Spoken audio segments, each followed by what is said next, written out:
in any count. And we're underway. First pitch of our ball game is a blistering fastball, 89 miles per hour, called strike one to Noah Smith. Smith playing shortstop today. The regular shortstop during the majority of the regular season, Christian Knapczyk, third-team All-ACC. He's not in the lineup today. We're actually told he may possibly play over the next couple of days. Yeah, he's starting to get back into the groove. He's starting to feel a little bit better. They're excited about the prospects of him getting in. Hit well, that's foul.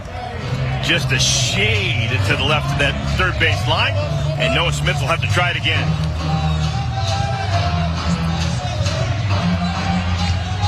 Noah Smith, a really athletic freshman, and what Dan McDonald likes to do is just slot those guys in for the guy that they're replacing, so a big task, taking over that leadoff spot. Yeah, Dan McDonald's actually had nice success over the last decade or so, recruiting out of Chicago. A lot of big-name players have come from Chicago down to Louisville. Noah Smith is the latest freshman. He's from Marist High School, Catholic League guy from Chicago. This one hit into the gap, left center field. That's going to get all the way to the wall. Smith can run on his way to second. He's thinking three. Now he puts on a parachute. He'll stop at second. Good start to the ball game for the Cardinals. Saw Corcoran go back-to-back fastballs. This one he just leaves right down the middle of the plate, and Smith absolutely tattoos it to left center field. It's an impressive approach from a freshman. 2 strikes, he gets a pitch that he can hit, and he does damage. That's what this Louisville offense is, though. They are aggressive, not only at the plate, but on the base pass as well. Noah Smith showed you there. So one batter into our ball game. Cardinals have a man in scoring position. Ben Metzinger, one of the captains on this year's team. His job gets Smith over to third.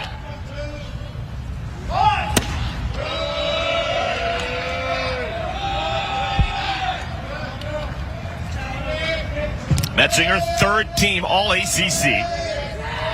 Knows how to handle the bat. 304 batting average with thump. 17 homers.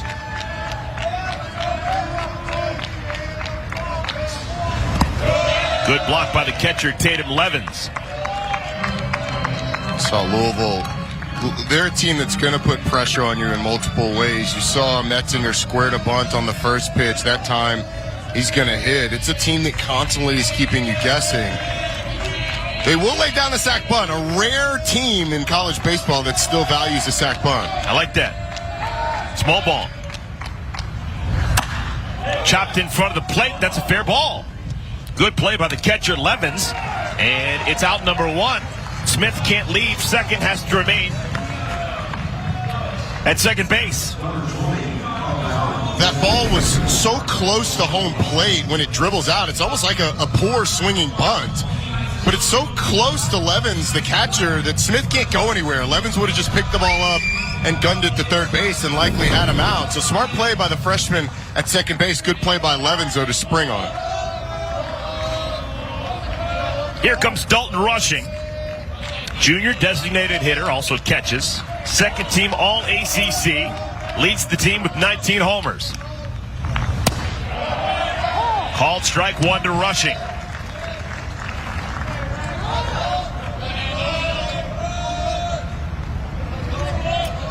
Winner of this game wins Pool B.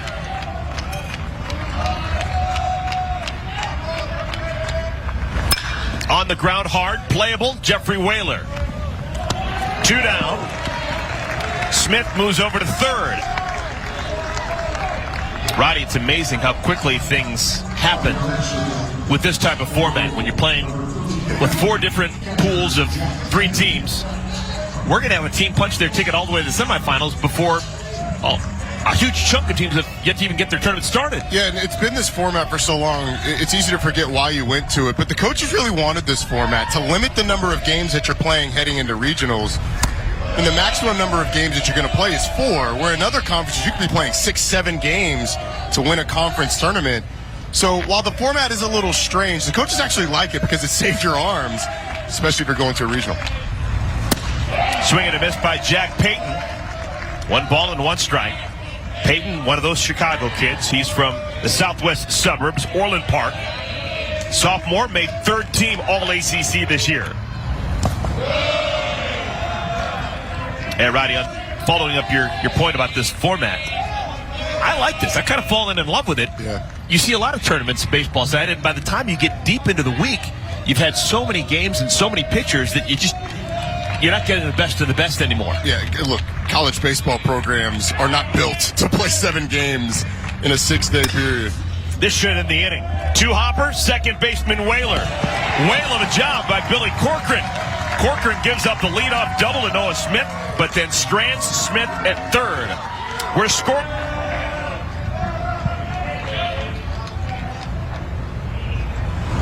Whaler right on top of the plate. You can't get any closer to home plate than he gets. Certainly cannot. Daring Schmeltz to throw it inside. Well, he's armored up.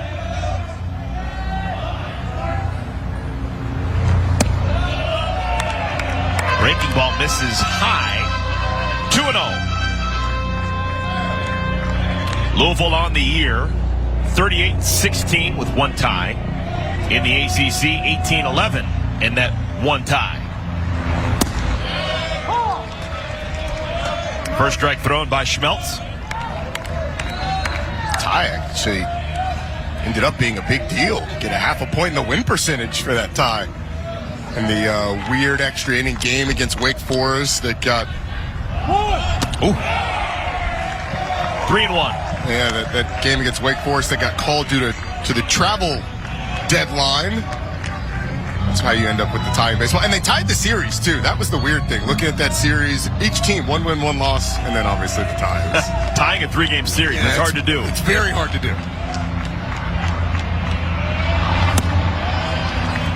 3 balls and 2 strikes now to Whaler. Whaler looked like he really wanted that 3-1 fastball that was up and out. Just a little too excited, saw everything fly open on that one.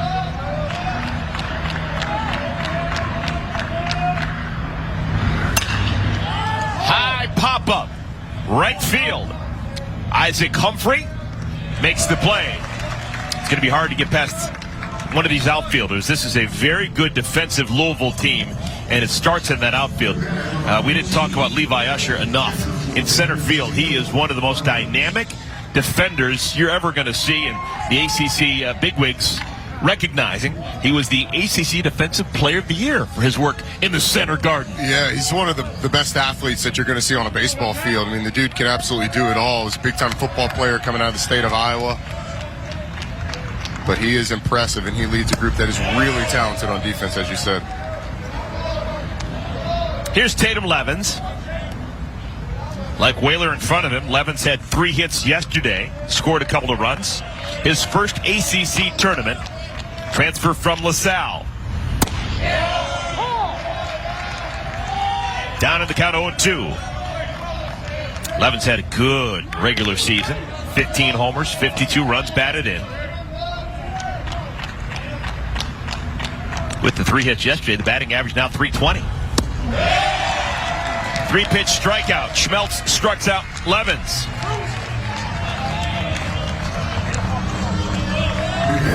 That last one, you see, this is the curveball, and that thing is, and just look at the break on it. You obviously get the velocity difference, but the amount of break is something that you can't really anticipate. It makes it so hard for lefties with the deceptive delivery. Pitches from the first base side of the rubber. Thing looks like it's coming from behind you down over the plate. Here's Sky Duff. Yeah, if you're a betting person, you'd want to bet that Sky Duff is going to reach base at some time today. He is an on-base machine. We saw it yesterday. Reached base safely 3 times. A couple of hits and a walk. He had a streak of 65 consecutive games reached safely, snapped tail end of the season. Either a base hit or a walk in 65 straight. Good God. It's incredible. He's the heart and soul of this lineup. Back when he had that shoulder injury against Virginia, it was a scary moment for Pitt. That shows you what a good hitter he is, too, because normally you think of these on-base guys and you're hitting 1 or 2 or top of the lineup. Duff was beginning of the season, but with the thump that he's hitting with nowadays, he just had to move him back in more of a run-producing spot in the lineup. Yeah. And you know, when you have those glue guys, they can really be the engines that make your lineup go. 2-1. Popped up. Foul territory. Out of play.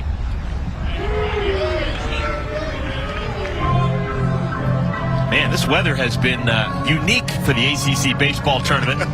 Normally you think late May in Charlotte, North Carolina, and we're talking 90 degrees, sticky hot.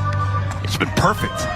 Yeah, usually the 11 a.m. game is the one you want because that's the time where it's not blazing. But so I won't say chilly, but cool.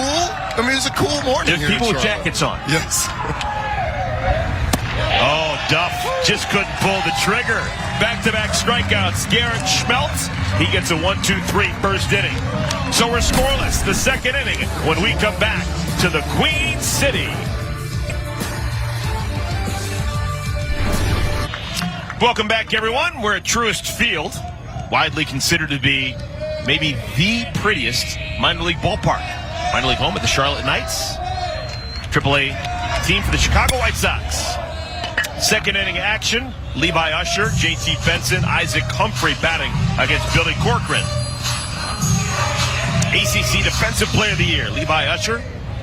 We got two guys who were drafted out of high school facing off against each other. Usher was drafted in the 37th round by the Angels back in 2019. Billy Corcoran on the mound was drafted by Texas in 2018 in the 36th round. When you're taken in the 30s, it's called they take a flyer on you. Yeah. Basically, everyone knows you're going to go to college, but maybe something happens and you decide to sign with your pro team, but no one is expecting you to sign when you're taken in the 30th round. Typically not. High pop-up. It's going to be an easy play for Dom Popa. Going, that slurve really got it going to both Jack Payton and Dalton Rushing, and I think that's sort of allowed him to find more confidence with the fastball. JT Benson, sophomore left fielder from Crestwood, Kentucky. 1 ball and 1 strike.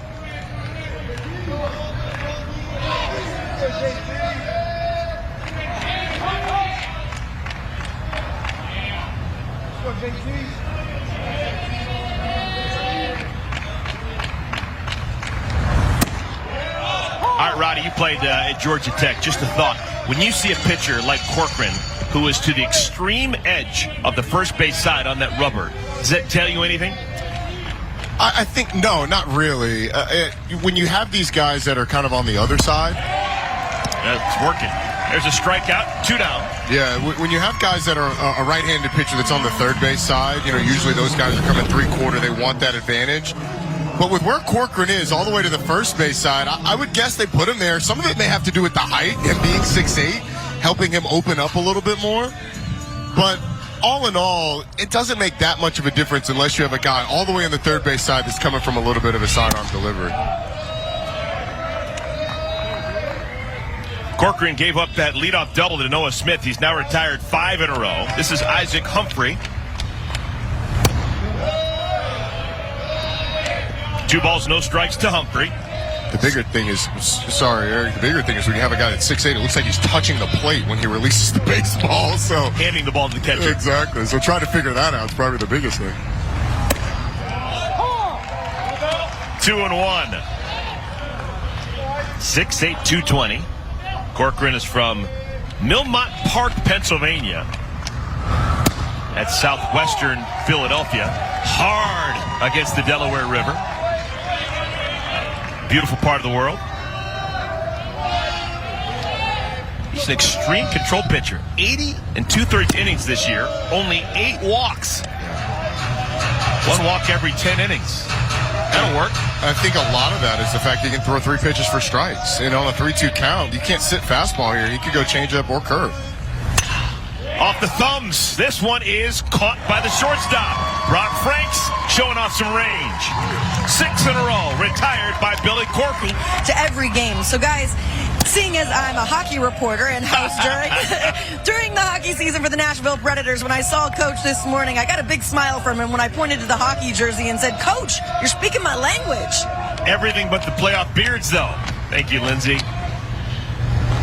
That's interesting. I had no clue that Dan McDonald was such a hockey nut. Well, I had no clue that a Louisville hockey jersey would look that sweet. He'd be one of those. This thing's awesome. Dan McDonald, 16 years in Louisville, and he has been exceptional.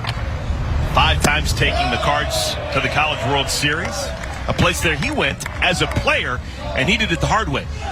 Dan McDonald played at the Citadel. Yeah. He is still a member of the only team from a military academy to make it to the College World Series. Ron Washington Jr. swinging for that home run that he hit yesterday. Foul tips it at the plate. This is yesterday, an absolute moonshot that the Pitt fans kind of were having flashbacks to last year up on the berm in left center field. That ball was absolutely tattooed.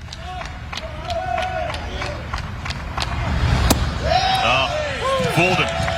That's now 3 consecutive strikeouts dating back to the first inning for Garrett Schmeltz. 2 of the strikeouts have been looking. And the previous 2 strikeouts were both on off-speed pitches. This is a fastball that he grooves in there right at the knees on the inside part of the plate. So instead of going backdoor breaking ball or throwing that changeup, back foot breaking ball or throwing that changeup inside, goes fastball and gets Washington. Bryce Hewlett swings at the first pitch, bounces it foul. Hewlett from Lake Wales, Florida. A couple of hits yesterday, including a home run. He went back-to-back with Ron Washington in yesterday's first inning. I take that back. That back-to-back was in the 6th. Did have an RBI single in the first inning. He was productive throughout the afternoon. And that's big for Pitt. I mean, Bryce Hewlett came in 5 for his last 40 before coming into this game, or to yesterday's game. So it was really big to get he, Washington, and Anderson going. And the beat continues. Right back up the box. That is the first base hit allowed by Garrett Schmeltz. With 1 out, a man aboard for Pitt.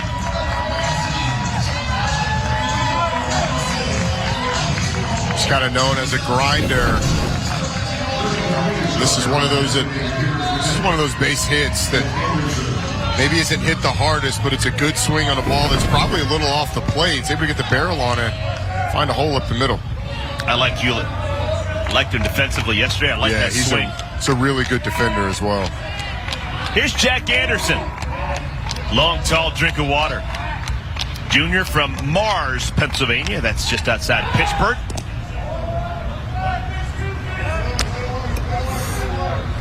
Anderson yesterday, 1 for 4.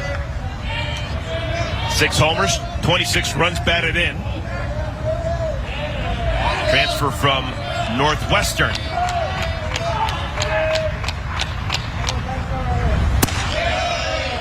Breaking ball called strike 1. Now, the way that this stuff works, if you win 2 games, no matter what seed you are, you're on your way to the semifinal round. Pitt was the lowest seeded team in Pool B, but they beat Georgia Tech yesterday. If they win against Louisville today, they continue to play over the weekend. And there's something about being a desperate team. No doubt about it. Pittsburgh is the most desperate team in Pool B in terms of trying to keep their season alive. They certainly are. And I think on the short list of teams for most desperate in the tournament, it's a team that RPI around the 70s, even with 2 wins, is probably on the outside looking in when you're talking about making a regional. It's a team that kind of knows it has to make the championship game and likely has to win the championship game to get into a regional.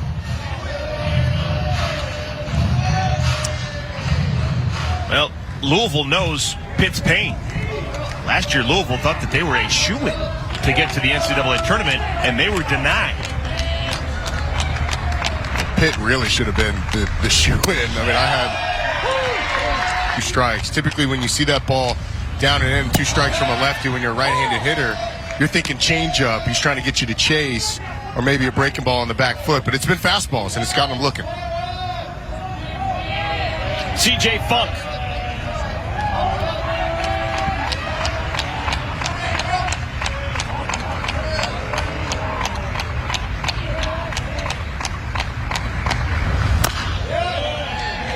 Funk happy with his day yesterday. He began the afternoon hitting .297. Had a couple of base hits, and now he looks on the stat sheet, sees his batting average over 300. He's hitting .301. Makes a big difference for a guy's psyche. It certainly does. You walk in there and you see 300 next to your name, you're feeling really good about yourself. You see 299 next to your name, and you feel like I got a lot of work to do.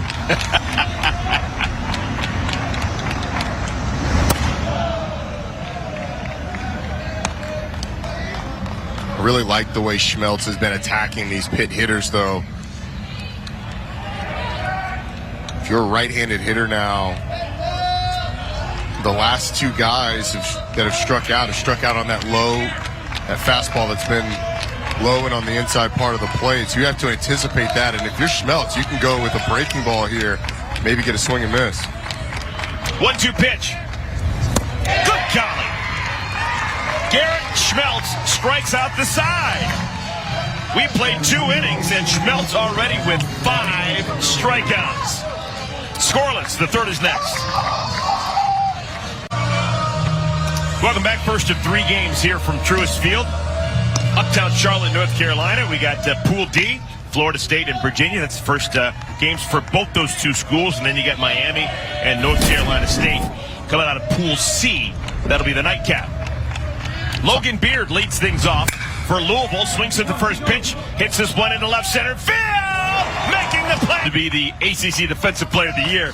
Popa says, well, this is what I got. 1 down. Here's the senior captain, first baseman, Ben Bianco.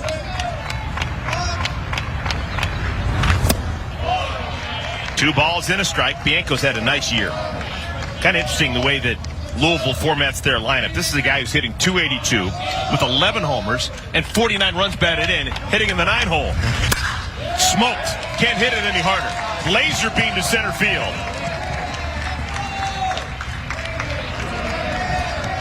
And when you have a guy that's hitting that well at the bottom, it just helps the top of your lineup so much. Not only because you get obviously more at bats, turning the lineup card over, but it puts so much more pressure when you have guys like Noah Smith or Kristen Knapczyk, who's typically in that leadoff spot, that are batting with runners on base, can really start to apply pressure to teams. He's done an excellent job at the bottom of the lineup. Here's Noah Smith. First man of the game to bat for a second time. Noah Smith led off the game with a double. Freshman shortstop. Double came on 2 strikes, too. 2-strike fastball. Absolutely drilled it.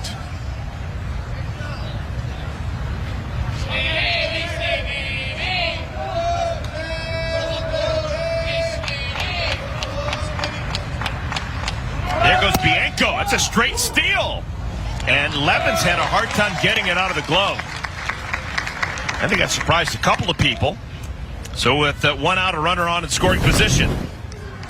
Bianco, only 5 attempts on the year, but as you said, a straight steal. Actually, the way that Smith kind of reacted at the plate, I'm not 100% sure it wasn't supposed to be a hit and run or a missed sign. Yeah, Bianco, actually, when he got to second base, he had both arms out. Exactly.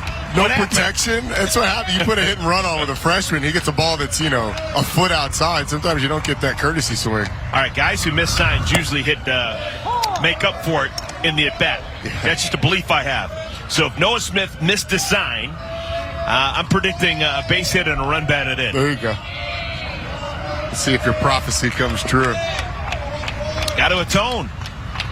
He kind of flinched at the ball, too. Like he knew he was supposed to, and then it was too far outside. 2 balls and 2 strikes to Smith.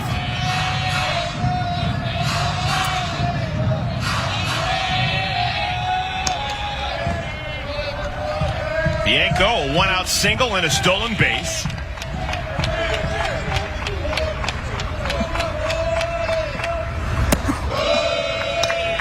Three and 2. Billy Corcoran didn't walk many. 8 walks in 80 2/3 innings this year. Smith can count on a strike here. the confidence he's shown in all 3 pitches, you could very easily see a changeup on this pitch too. On the ground, tough chance. Franks can't make the play. Bianco moves to third, and the baseball gods again showing themselves. Base hit for Noah Smith. Runners on at the corners. The 2-strike hit he got in the first at bat was a fastball up in the zone. This, a slider that's probably going to be a ball, but it's borderline, and Smith finds a hole. He doesn't get the RBI because Bianco has to hesitate at second base to make sure that ball gets through. But Louisville gets another big hit from the freshman. Senior captain Ben Metzinger steps to the plate. Third team All-ACC.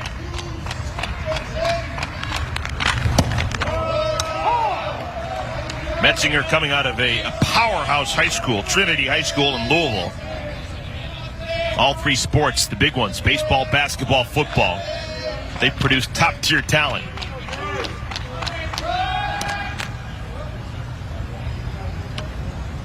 A lot of things you could do. Runners on at first and at third. 1 out. Try to break the seal. How do you get that first run in? And Pitt clearly thinking that Louisville may be up to something. Well, and they're right to. Louisville's one of the top base stealing teams, not only in the conference but the entire country.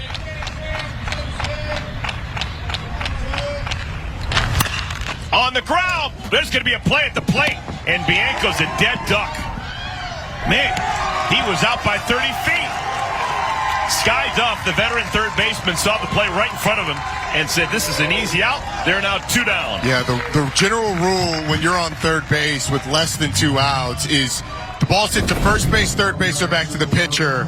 You're holding, and as soon as that ball's hit, Bianco takes off. Maybe he thought that if he tried to get back to the bag, Duff would beat him with the tag anyway. But either way, it's a base running mistake for Louisville, who's not able to take advantage of the runner on third base with less than 2 outs. Yeah, we don't know what Bianco was told, but he is a 5th-year senior. He is a captain. His father is the head coach at Ole Miss. Yeah. So I guess everyone is capable of a little bit of a brain misfunction. You know, maybe you're thinking, all right, with the way that ball's hit, if I try to go back to third base, Sky Duff's going to beat me there. But other than that, that's the only validation that you have to take off when the ball's hit like that to the third baseman. Dalton Rushing trying to pick up his teammate. Swings and misses at the first pitch. Rushing's first time up, bounced out to the second baseman, Jeffrey Whaler.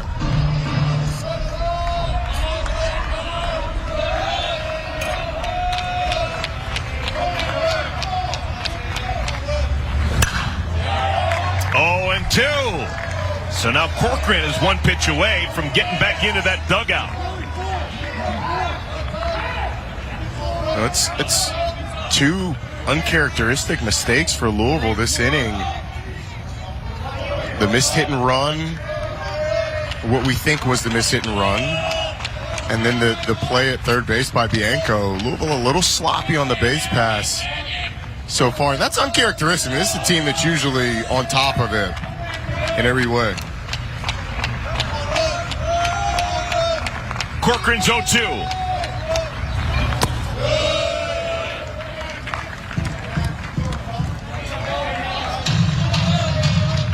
Good changeup. And the big thing, the effectiveness of the changeup, he's got separation between that fastball, that changeup. Fastball's been sitting 88, 89. At changeup, it's been 79, 80. So the perfect separation you want.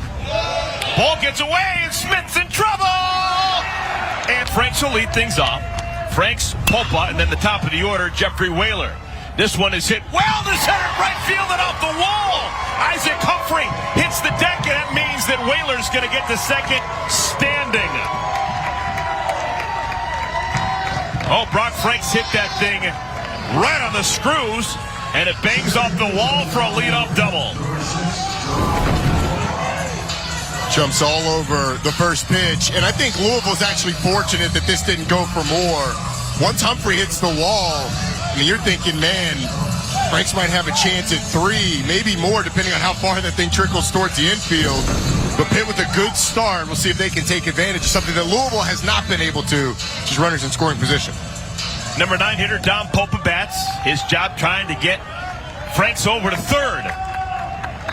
Corners pinched in defensively for Louisville.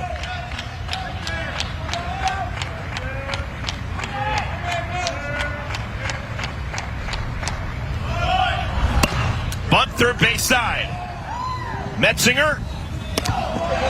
One down. Sacrifice 5-4 as the second baseman Beard covers the bag at first. First time today that Louisville has a runner over at third.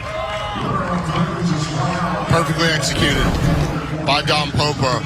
Right down the line. Metzinger has no choice but to go to first base. And again, like, this is a lost art in college baseball. We've done probably 15, 20 games. I count on one hand the number of successful sack bunts I've seen this year. So nice job by Dom Popa. Here's Jeffrey Whaler. His second at bat, runner on at third. Corners still remain in. And a deep drive, no doubt about it. A homer, upper tank, Jeffrey Whaler. The first 2 runs of the game for Pitt.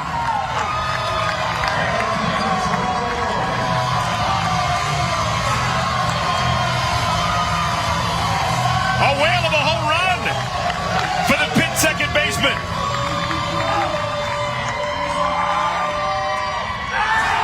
And you get to dunk the basketball. When you're at Pitt, you make a play. They do it in football for turnovers. You do it in baseball for bombs.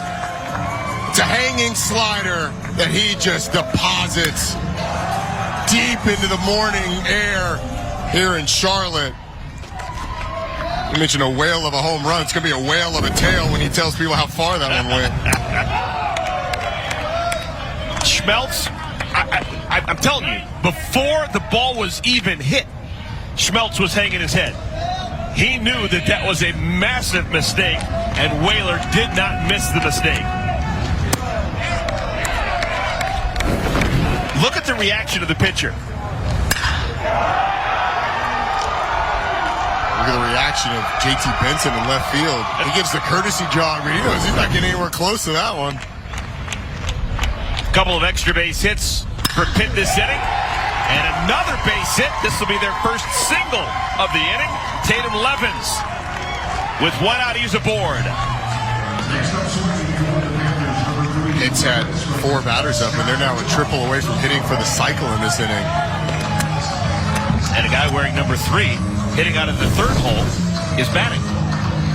And look, the location just hasn't been there in this inning. He's gotten way too much to the plate with those pitches, particularly the hanging slider that you saw to Whaler. But even that fastball, that fastball in the first 2 innings was down right at the knees and on the outside corner. That one just above the knees and a little kind of middle out. It's right where a hitter wants it. Sky Duff, first time up, struck out looking to end the first inning.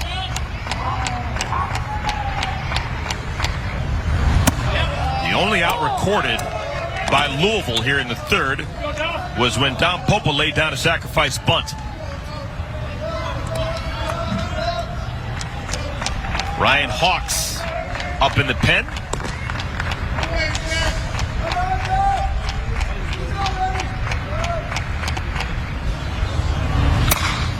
All right to the wickets, and only 1 out's going to be recorded. Hall of Fame third baseman for the Kansas City Royals always said that if every single game you look at, you will find a ball going between someone's legs. We just had the ball go through the pitcher Garrett Schmeltz's legs. Is that true? It's the George Brett rule. I mean, does it hold up? Like when you've done games, do you usually see that? I've done hundreds of games, thousands of games. Every single, if you're looking. Now, it doesn't have to be someone in the field of play. It could be the umpire. It could be the bullpen catcher. It could be the ball boy, the ball girl. I'm going to now pay attention on the field of play. No yes, some ball will go through a player's legs. One of the guiding rules of baseball. Yep. I love that. Ron Washington Jr., a homer yesterday.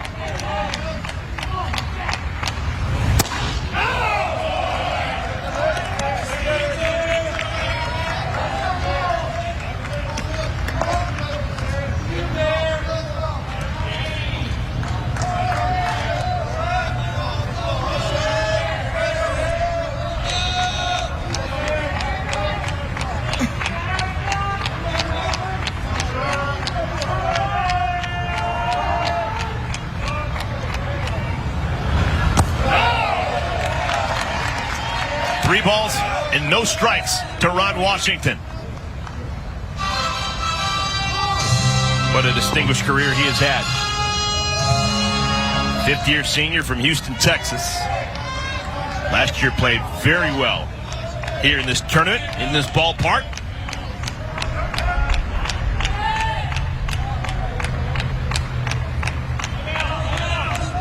Garrett Schmeltz is already in this game at his season long for number of innings pitched at 2 2/3 so far. He's also at a season high for pitches thrown. So I think Dan McDonald will be extremely happy if he's able to get out of this inning with the performance of Schmeltz. Breaking ball on 3-0. I'm actually not all that surprised. He struggled in this at bat with the fastball, and there's been times where that breaking ball has been the pitch he's able to locate the most consistently. Hung one on the home run, but other than that, the breaking ball has been sharp today. Hard on the ground, right to the third baseman, Metzinger. High school, good football program there. Remember Bruce Gradkowski? I do. Seton LaSalle High School. There you go. There you go. The Popa family's been a big part of Pitt baseball for a long time. Lindsey, Mitch, and Nico having played. Nico was a really good player for the Panthers as well. And Dom is really starting to develop into a good player too. He's excellent in center field. We saw the glove and the team player down there at the bottom of that lineup. Here's Dalton Rushing. Rushing leading things off. Remember, he was in the batter's box when Noah Smith was out trying to go from second to third on a ball that got away from the catcher Levens. Rushing is a draft-eligible prospect. Smoked it. High, deep to center. Popa back.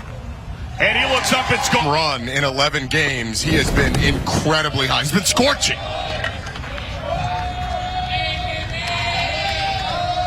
2-1. All three of our runs in the game have been scored on home runs. 2-run shot by Jeffrey Whaler, and now the solo shot by Dalton Rushing. Levi Usher flew out to center field back in the second inning. Senior from Fairfax, Iowa. That's the Cedar Rapids area. You know, they played their high school baseball in the summer in Iowa. I did not know that. Yeah. That's why Levi Usher, who has got all the talent in the world, is someone that Dan McDonald still thinks has a lot of room to grow. I mean, most of these guys that you see playing in the ACC are from the South, where you can play baseball from basically late January to basically the beginning of December. When Iowa, the season's a lot shorter. It's a big football state, and he was a big-time football player.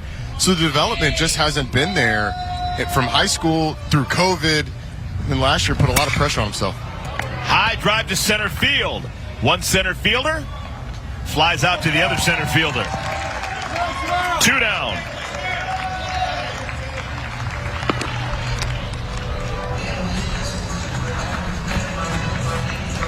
It's a good response by Corcoran to settle down. I mean, I think any pitcher that walks into this ballpark and takes the mound, home runs are going to happen. And they happen everywhere. It's one pitch. But his ability to respond last two batters has been impressive. Third team All-ACC, Billy Corcoran.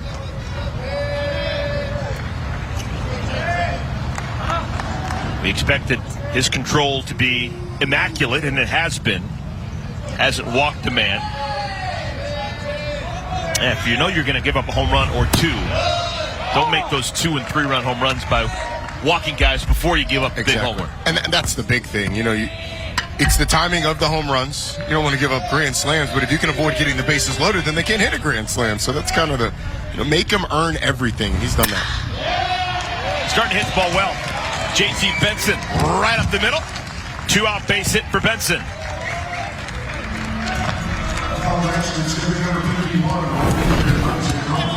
There's a pitch that crept up in the zone on him a little bit. Saw where Levens was set up, kind of down and out. This one was up, ran back towards the middle of the plate. And Benson hit it on the screws. I'm not sure you can square a ball up any better than that. Isaac Humphrey. Humpback liner to short to end the second inning.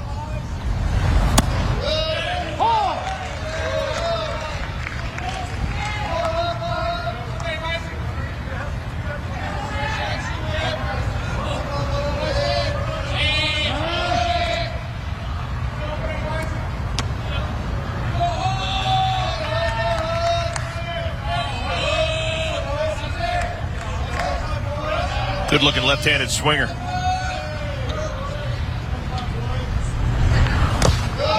Blocked by Levins. Isaac Humphrey is from Apollo High School, which is located in Owensboro, Kentucky, right along the Indiana border in Kentucky. Best baseball player to come out of Apollo High School, Brad Wilkerson. Wow. Two-way player at Florida, long-time Montreal Explorer. Yeah, great player. Now, the best athlete to ever come out of Apollo High School. Actually made his bones here in Charlotte. The great King Rex. Rex Chapman. Man, was he a baller. He's a great social media follower, too. There's a whole bunch of people nowadays just think he's big on social media. Charge. Yeah, no. He was, many consider to be the greatest high school basketball player in the state of Kentucky, and that's a statement and a half. Rex Chapman, Apollo High School. Basketball player as well. Snap throw it out at first, and back with the dive goes Benson. Apollo High School, it's got to be one of the cooler names for a high school, too. I think the team nickname is the Challengers. Yeah, it's a whole kind of like space Nassau theme. Yeah.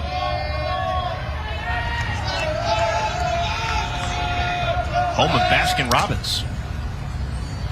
You're just dropping all kinds of awesome little nuggets. I used to scoop ice cream back in high school. You should have led with that. And the cover of all the ice cream bins, it said Owensboro, Kentucky. That should be on the marquee. Rex Chapman we should just now be getting to Rex.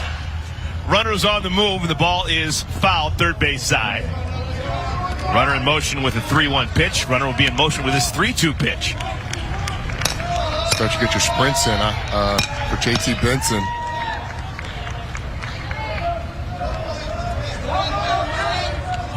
Let's see what Corcoran goes with here. Seen him throw the slider on 3-2. He's obviously gone fastball. Runner in motion. Swing and a game. It's going to be Ryan Hawks. So for the Cardinals, we've got a Hawks pitching. A bird of a different feather, apparently. Bird of a different feather, indeed.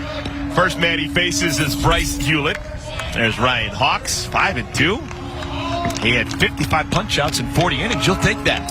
You absolutely will. He's one of the more used arms for this Louisville team. Guy that has started a game for him this year. This is 24th appearance.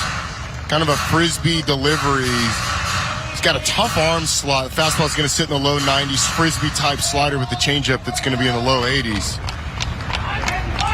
So you're telling me that Hawks wings it up there? Yeah, yep.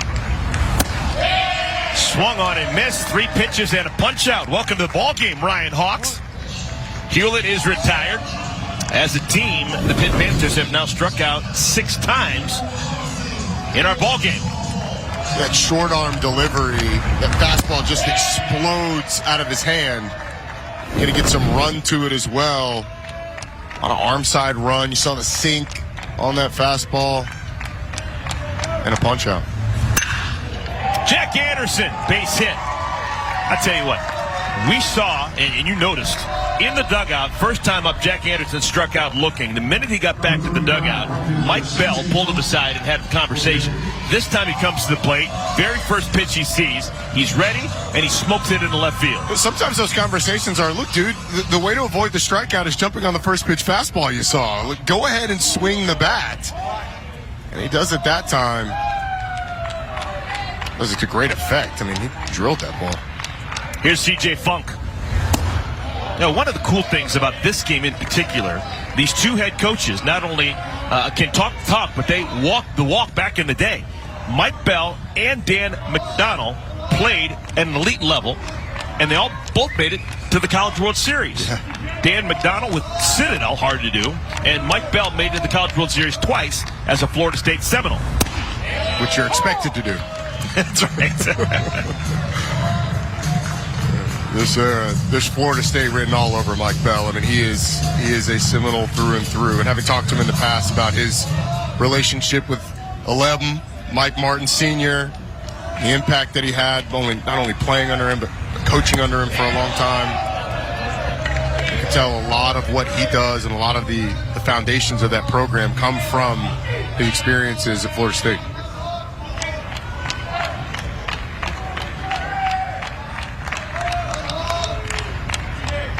2 balls and a strike to Funk. A couple of years ago, if we had these two teams playing, we could have had Kyle Funkhauser pitching for Louisville to C.J. Funk. We'd have been looking for Grandmaster Flash as our soundtrack. Yeah, absolutely.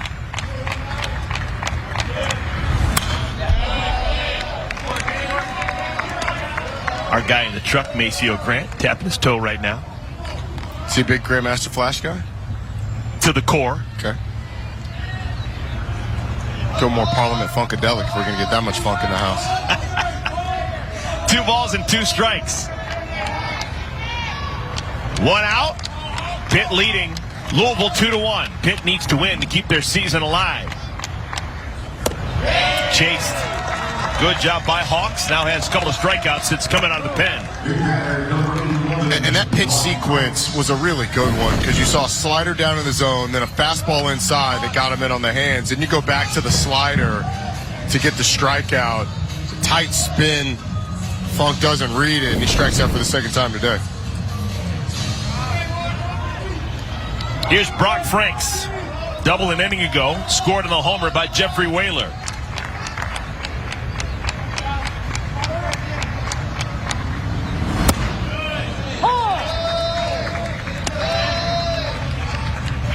Franks didn't have a hit yesterday, one of the few Panthers without a base hit yesterday in the win against Georgia Tech, but he earned his keep with a glove on his hand. He was spectacular at shortstop.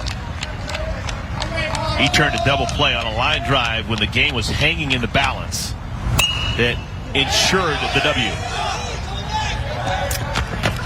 Out of play behind home plate. That was a great double play, almost a triple play, honestly. If it caught Kevin Parada sleeping at first base, it would have been, but it was a monster play for Pitt. The Georgia Tech team is a team that's never out of it, and anytime you can erase something like that, you certainly do. There's a lot of inspection going on in baseball. Yeah, I've never seen one of these things before. What is that? What did the red things do? Maybe they're analyzing the ball. I mean, those look like scouts. Maybe they're analyzing to see why it's flying so well. Into the gap, left center field, and it'll get down. Usher thought he had a chance of making something spectacular happen. He also kept Franks out of scoring position by going to second base. Here's Dom Popa. 2 outs, runners on at the corners.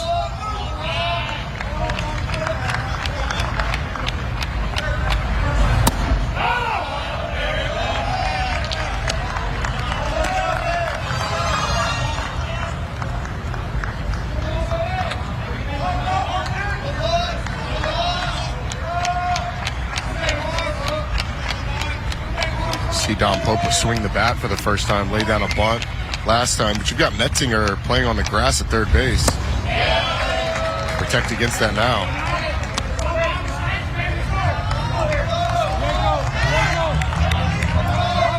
You don't want to allow Popa the opportunity to get a cheap one where he bunts it down the baseline, and even if it doesn't score the run, you're able to extend the inning, load the bases. He won't take that away.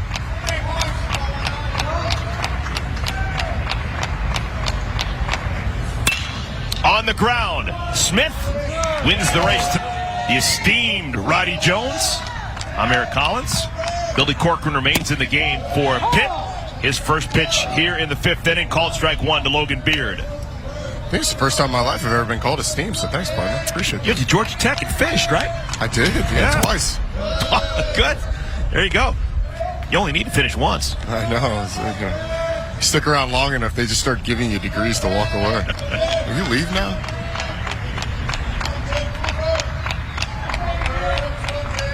Logan Beard will be followed by Ben Bianco. And then the top of the order, Noah Smith. That ball is hammered. Right side's wrong shape. Lose ball, 1 strike to Beard. Those feel really good as a hitter. It feels like you proved something to a pitcher, but as a pitcher, you know, it's easy to shake off the ball that goes 100 feet foul that's hit, you know, maybe 400 feet in distance. Corcoran so far in our ball game has given up just that 1 run. It was the home run by Dalton rushing an inning ago. He struck out 2. He has not walked anyone. Into center field. Popa started in, now has to go back. Has time, makes the play.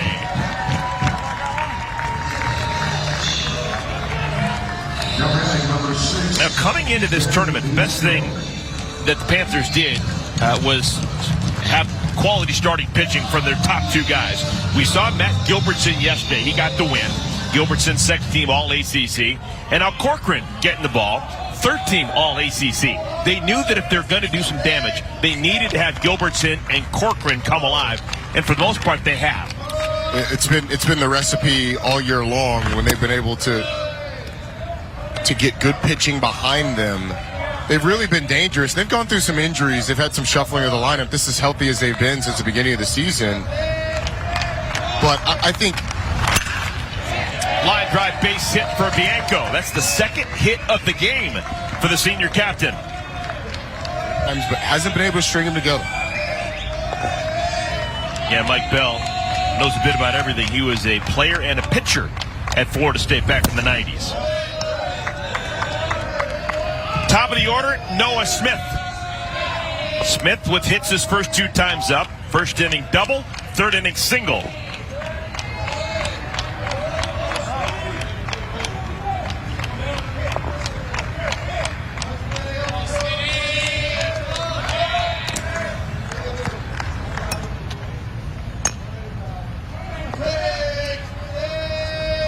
Freshman from Chicago, Noah Smith.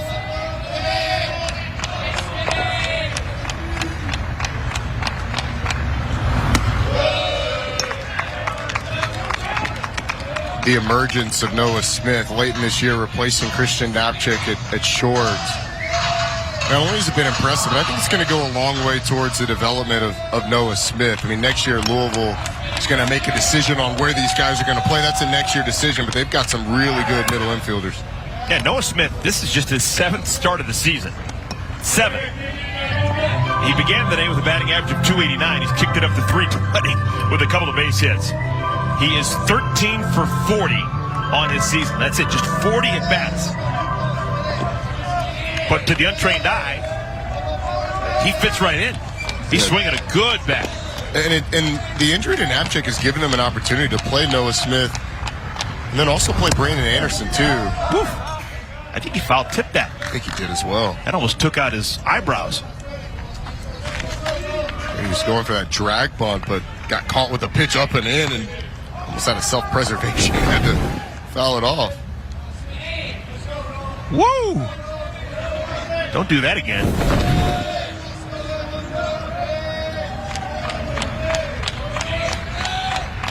Two balls and 2 strikes. Foul tipped into the catcher's glove. Good hands by Levens. That's the second out.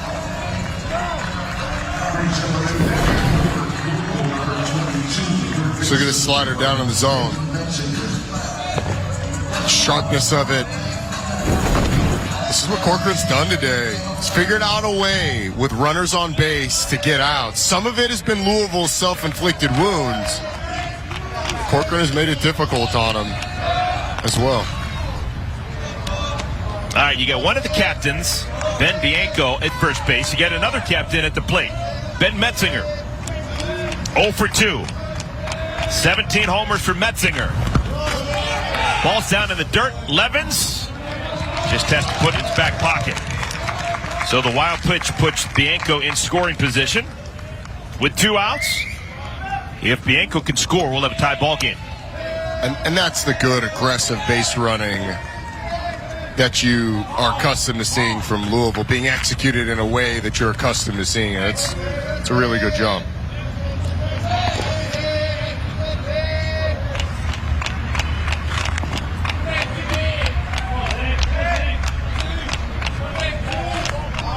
Only thing is that when you slide head first, it ruins those beautiful all-black unis. We disagree on that. We had a conversation before the ball game when we saw Louisville come out of that dugout wearing the all-black. That's your thing, huh? I am not a fan of the monochromatic color schemes unless it's all black in baseball. Yeah, I like that look. For those of us who didn't go to Georgia Tech, monochromatic means same color, right? Yeah. Okay. All right. My issue is the full-length pant with the stripe that goes all the way down to the side. Yeah, okay.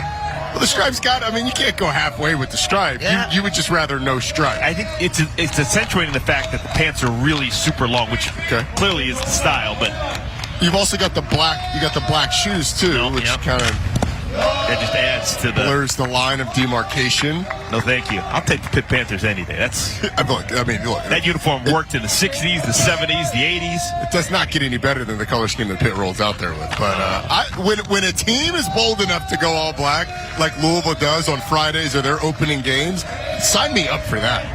Well, they're lucky it's not 95 degrees and scorching. Yes. They might as well be wearing wool. 2 balls and 2 strikes. And Corcoran with a steady diet of low pitches that Levens is having to battle. Well, he had success on that slider that broke down and out of the zone. Started a strike and then ended up almost in the dirt. And it almost looks like he's trying to go back there on the last 2 pitches, but he's just choked it a little too much and thrown those 2 in the dirt. Levens had his work cut out for him. 3 balls, 2 strikes, 2 outs. Ben Metzinger.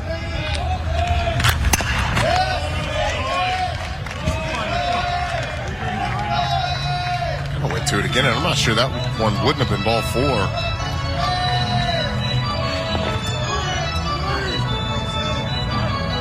4. Winner of this game wins Pool B and will advance to the semifinal round on Saturday.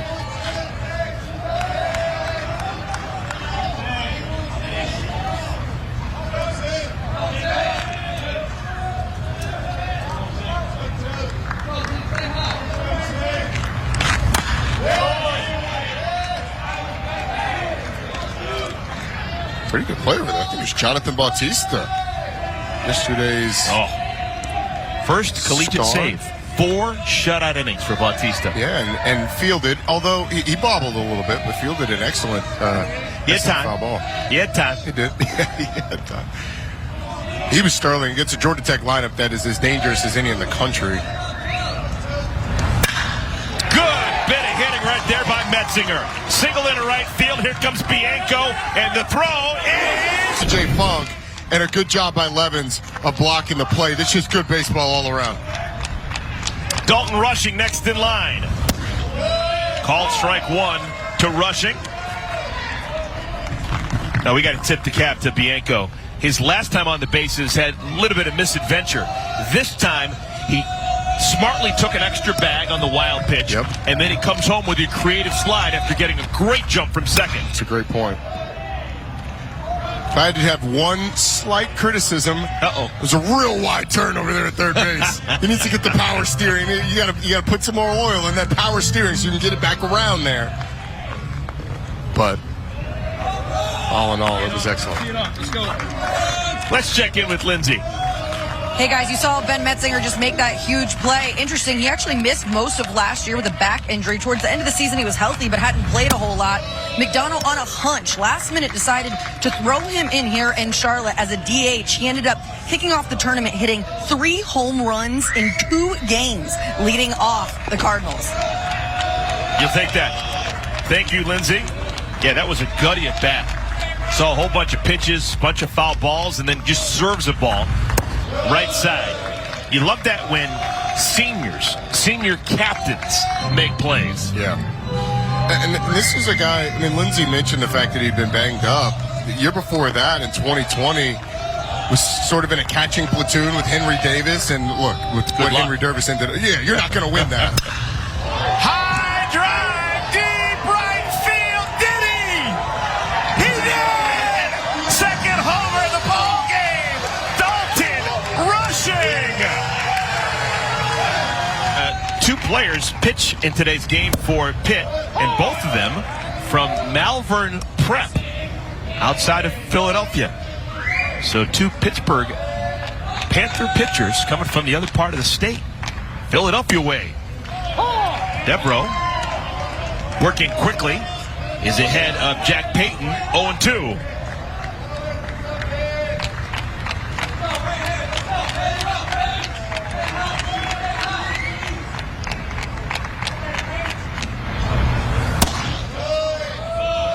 Throws a heavy ball, that just pop in the mitt. Yeah, absolutely does. You know, you got to imagine Dalton rushing. High drive, left field. Washington being called off by Popa, and the play is made close to the off of Schmeltz. 2-run homer. At that point, it was a 2-0 lead for Pitt. Panthers now trailing. Remember, their season is on the line. They win today, they will make it to the semifinal round on Saturday. But if they lose, crossing their fingers.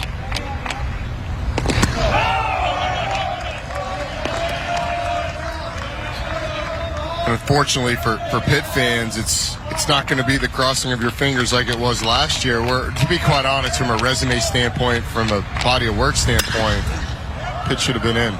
Hit well to right field, going back, looking up, and this one's gone. Are you kidding me? Jeffrey Whaler came into this ball game with 2 homers. He's got 2 homers in his last 2 at-bats.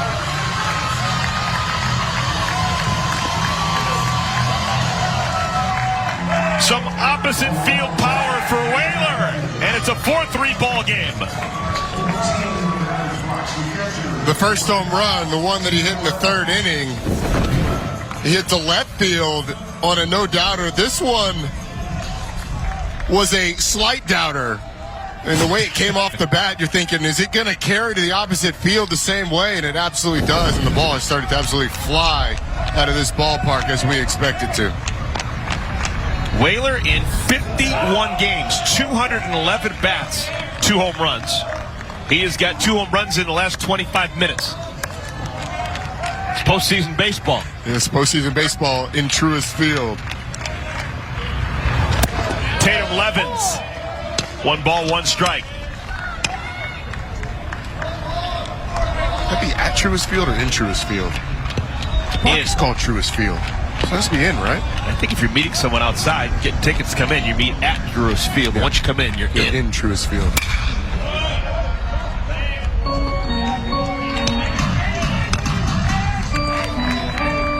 Levens is 4 for 7 here in this ACC tournament.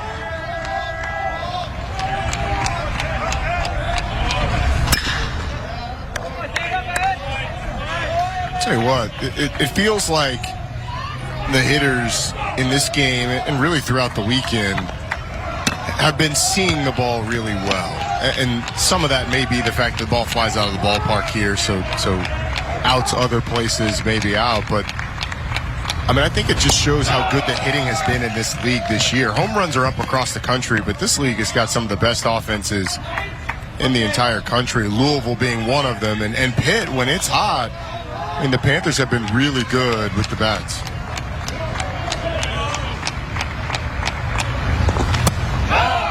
Misses inside. Count goes to 3-2. All of a sudden, this becomes an important pitch for Ryan Hawks. Louisville had a 4-2 lead beginning of this inning, but the homer by Whaler. And now Hawks is a ball away from walking Levens with nobody out. Right back to Hawks. Runs halfway to first, underhand tossed, 1 out.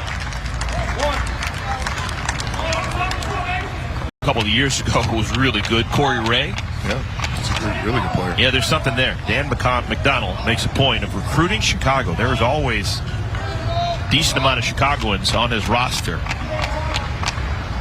Not great talent out of Chicago, but there's enough. And it's helped the Cardinals over the years. Hawks want its do-over. Ron Washington Jr. struck out and bounced out.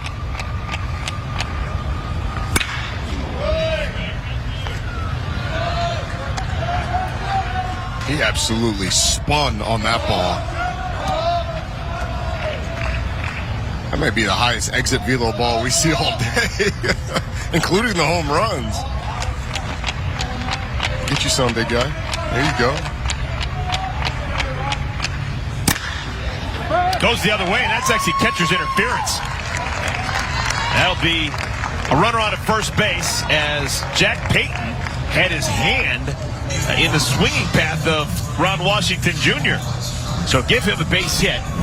If there had been an out recorded, it would have been a runner on at first base, but they're not going to take the single away from Washington. If you ever doubted the power that Ron Washington had, there should be no more doubts after him hitting a ball 150 miles an hour down the left field line and then hitting one probably 90 miles an hour to right field after hitting the catcher's mitt on the swing. I mean, it's impressive. It just makes you wonder if he hadn't hit the mid, how far would that ball have gone? Bryce Hewlett.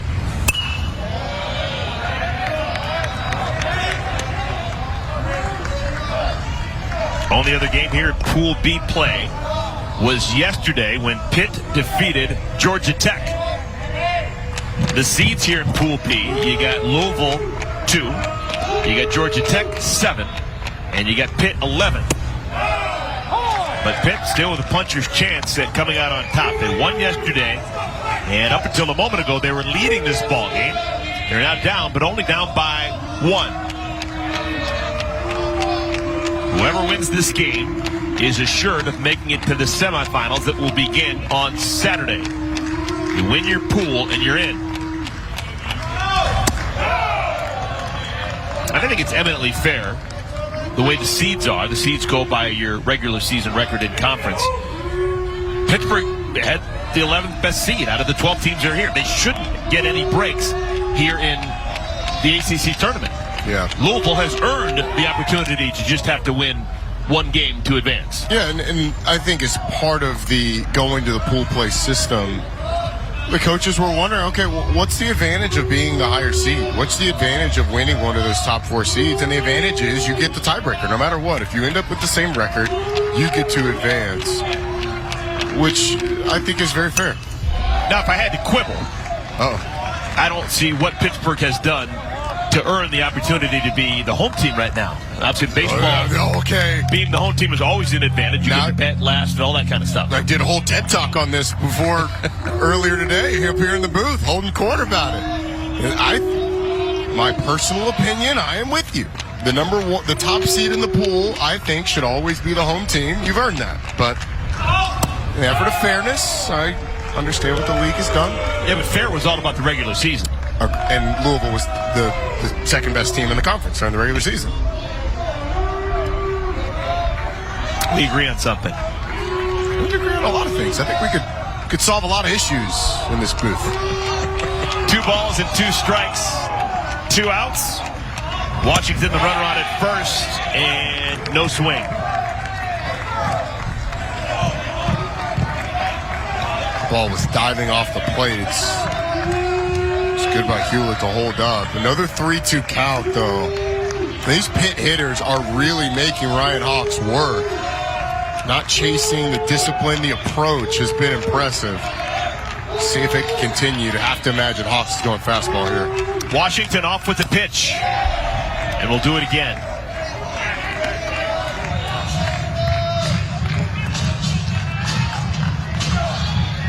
Got the fastball down in the zone. It's been the most consistent pitch that Hawks has been able to locate.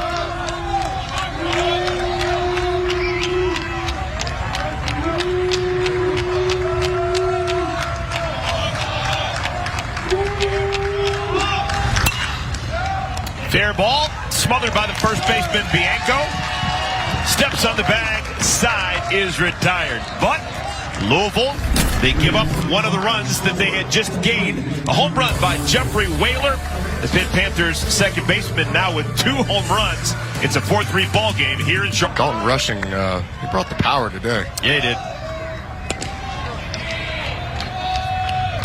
Levi Usher leads things off. It'll be Usher, Benson, and Humphrey batting in the 6th inning against Brady Devereaux. Usher has flown out to center field twice. He's challenging Dom Popa.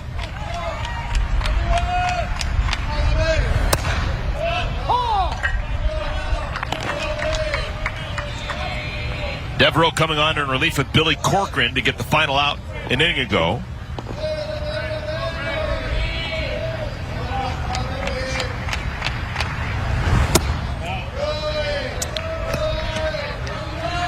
Now talk about this Louisville Cardinals team. I'll tell you, you may be surprised to hear this, but everyone associated with the program is beaming about it. Since 2014, all right, so over the last 8 years, no college in America has had more players graduate into the big leagues. Since 2014, there have been 20 former Louisville Cardinals who have made their big league debut. 20. It's an impressive number. It just shows you, I mean, how much of a powerhouse Dan McDonnell has built this program into.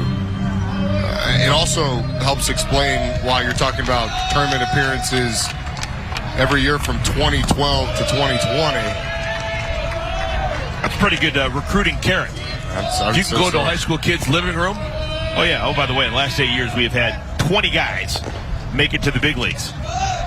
5 College World Series appearances since 2007, which is what made last year such an aberration.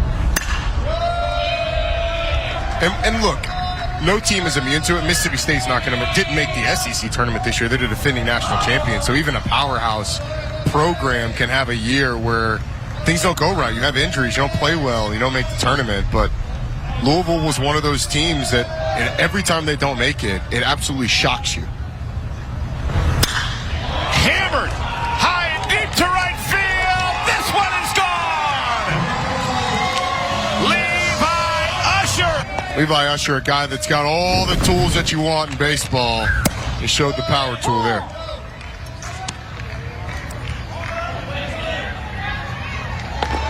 Home runs in each of the last 3 innings for the Louisville Cardinals. Dalton Rushing with a pair, and now Levi Usher. JT Benson. Look at the fan who tried to get in front of this. I mean, that's just not smart ball right there. I mean, can't win with that one, EC. This is hard into left field. Benson's second base hit of the ball game. Now Isaac Humphrey, 0 for 2. Check swing, foul, and it stays foul.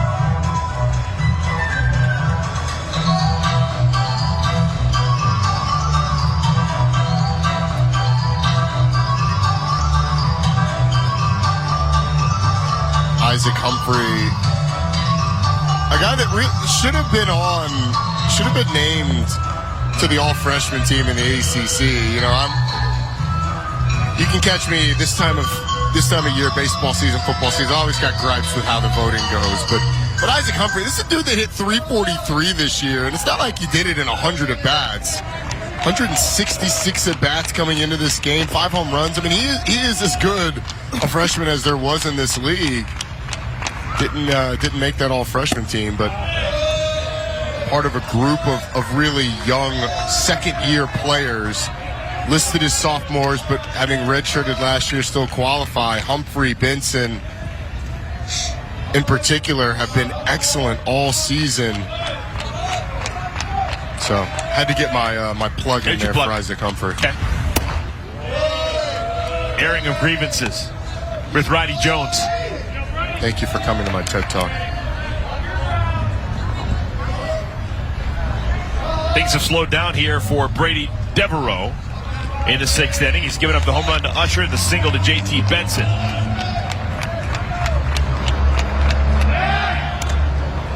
Told you that both Devereaux and the starting pitcher for Pitt, Billy Corcoran, went to the same high school. Malvern Prep. They're the Friars, you know. I did not know. Maybe the most esteemed alum. You don't want to mess around with this, Jim. Jim Croce. Fouled back to the screen. Fans of early 70s folk right now tapping their toe. There you go. Glad you expanded on that because I was lost for a second there when you threw out the name. I got a name? It's gone right over my head. Come on. Yeah. And I just had to tell you I love you in a song. Bad, Bad Leroy Brown? I'm right there with you. We're for all seasons here, man. We're not just going with Grandmaster Flash. Into center field, Popa did a good job of tracking that. That's the first out of our 6th inning. Humphreys hit it on the screws. He's got nothing to show for it today. He's 0 for 3.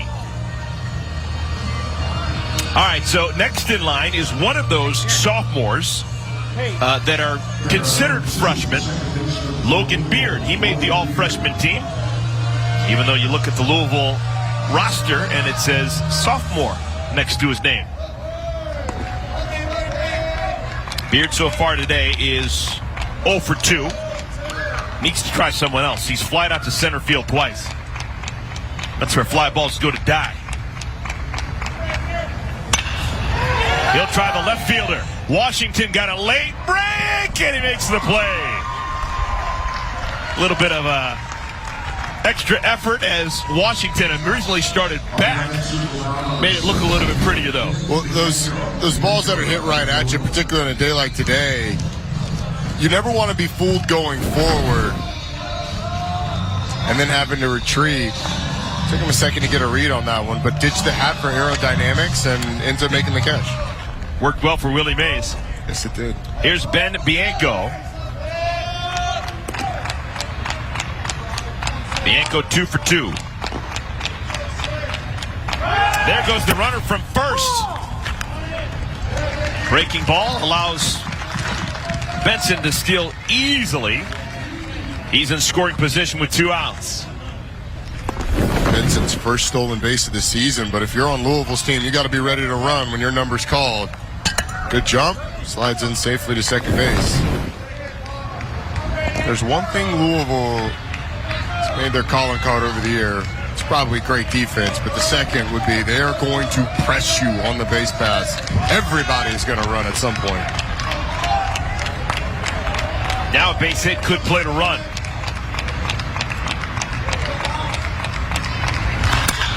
On the ground, foul. Now Bianco, the son of Mike Bianco, longtime head coach at Ole Miss. There's a reason why he is here at Louisville.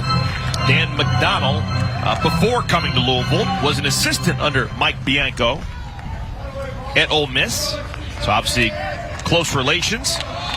Ben wanting to get away from home, choosing to play for the Cardinals, and reuniting with a family friend, coached by Dan McDonald, now for a 5th year. His dad's team looked like they were in trouble for most of the year, but started to play a lot better lately. Ole Miss looks like it's going to make a regional.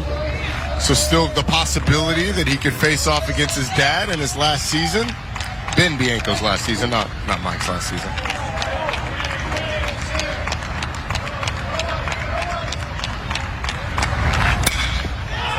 Popped up, left field. Calling for it is Popa, and he makes the innings. They mixed it up today with Schmeltz being first, but Liggett has appeared out of the bullpen a lot this year as well. First pitch to Jack Anderson is fouled away. Anderson 1 for 2 in our ball game. He'll be followed by C.J. Funk and then Brock Franks.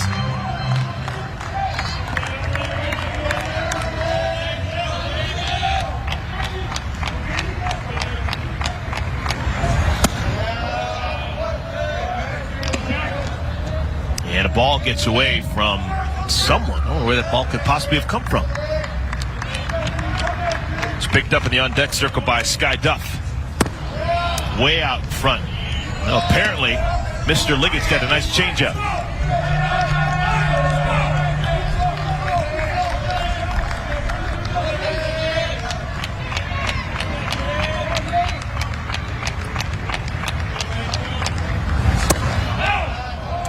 1. 2-2.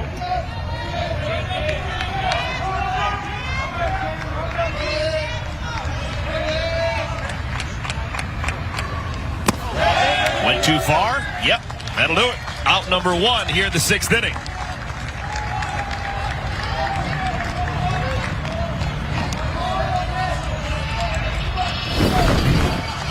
This pitch from Liggett.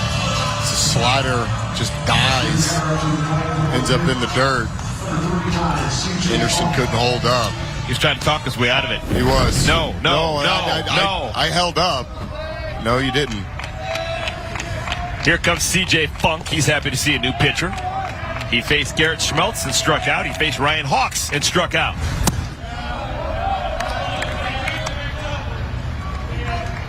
I guess that would make him in a funk. Oh. I thought about going there.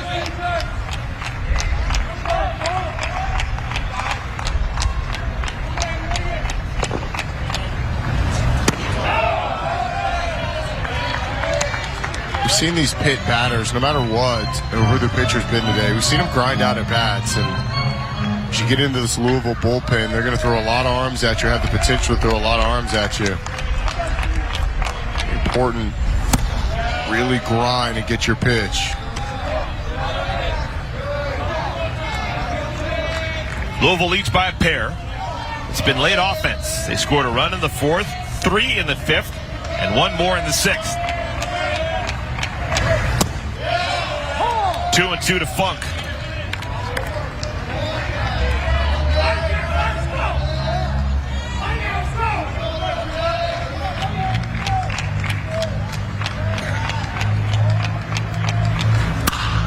On the ground, third baseman Metzinger, long throw, and the play is made. 2 down. Funk hit that about as far off the end of the bat as you can. Another slider down in the zone. Second time on 2 strikes. He's gone there. Metzinger with the gun over to first base. Metzinger's a really slick fielding player. He's played some shortstop for him. In the absence of Napchik, when they brought in Anderson to play third base. You can see the calmness over there at third. Brock Frank's next in line. He was 0 for 2 yesterday. He's 2 for 2 today. The worm has turned. Doubled and scored in the 3rd, singled in the 4th. It's his first look at Carson Liggett. San Diego native.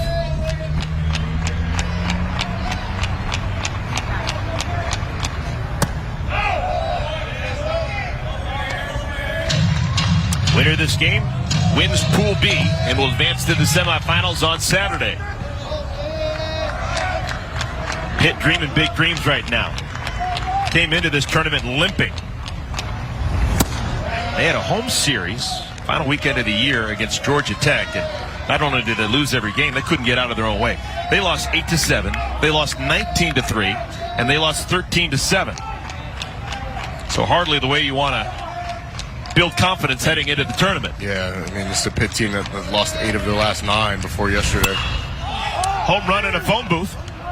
Shortstop Smith makes the play. Ben Metzinger, can't imagine he'd play small ball. This is a guy who can jump the yard. 17 homers, 61 runs batted in. It scored a bunt back in the 1st. That was a little bit different. Noah Smith was on second base after the leadoff with the double, but I am with you. I would not. We're not playing small ball. Not with this ballpark. Dude that hit 17 home runs this year. Let him hack.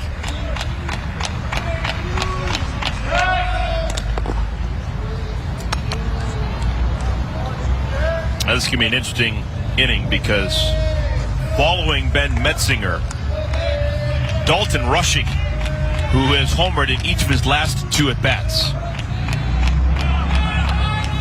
Looking for a little bit of history here on a Wednesday afternoon. Well, I got a ball escaping from the bullpen. That's the second time a ball has escaped from a bullpen. There's Dalton Rushing. He's homered. in the 4th, homered in the 5th.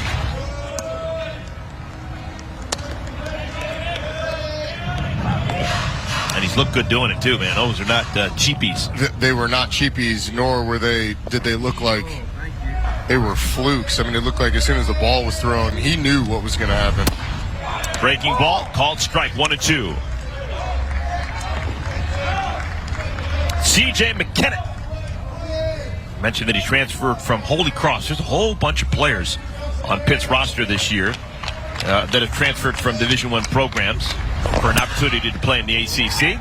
Here's a fly ball to center field. This is going to be the 7th putout for Dom Popa. 7. So take that, Levi Usher.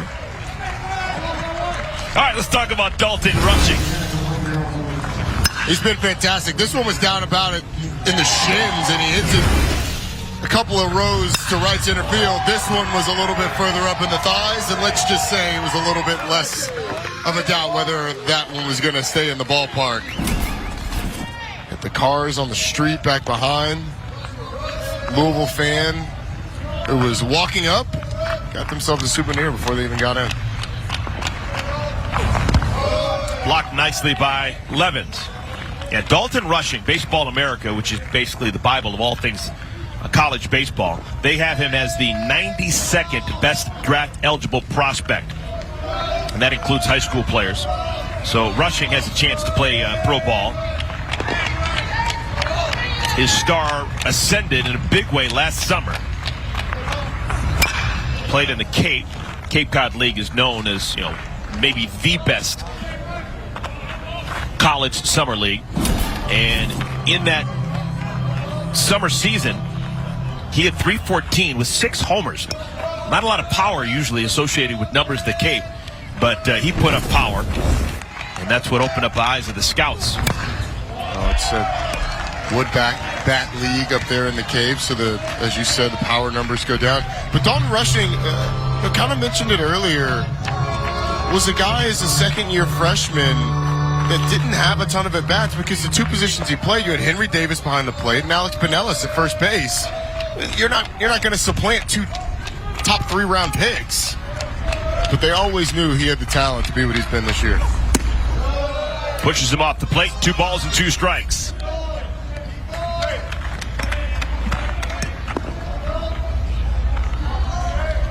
Runner on at first base. Noah Smith. He was hit with a pitch. 1 out, top of the 7th inning. McKinnon.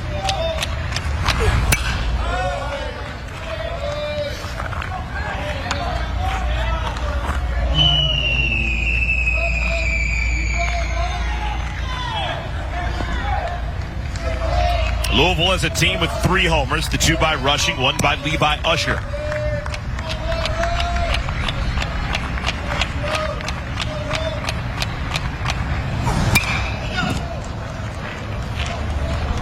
I'm not sure that McKinnon has anything that's going to fool Rushing. He looks locked in. Dalton Rushing hit his first home run was on an 0-2 count on a ball that was down near his shins. Second home run was on a 2-2 count. So even if you have 2 strikes on the guy, you don't feel good about anything. You just got to go out and execute. Hope that's good enough. Try to get a little something extra on it. 3-2. Noah Smith, the runner on at first, may be in motion.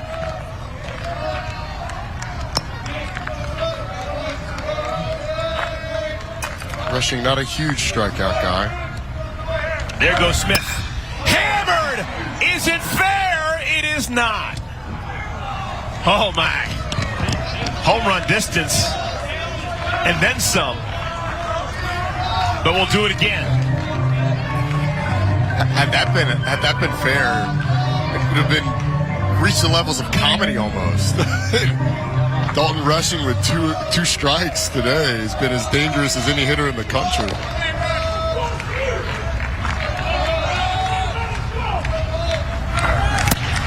Swung on, foul tipped into the catcher's glove. Smith steals second base.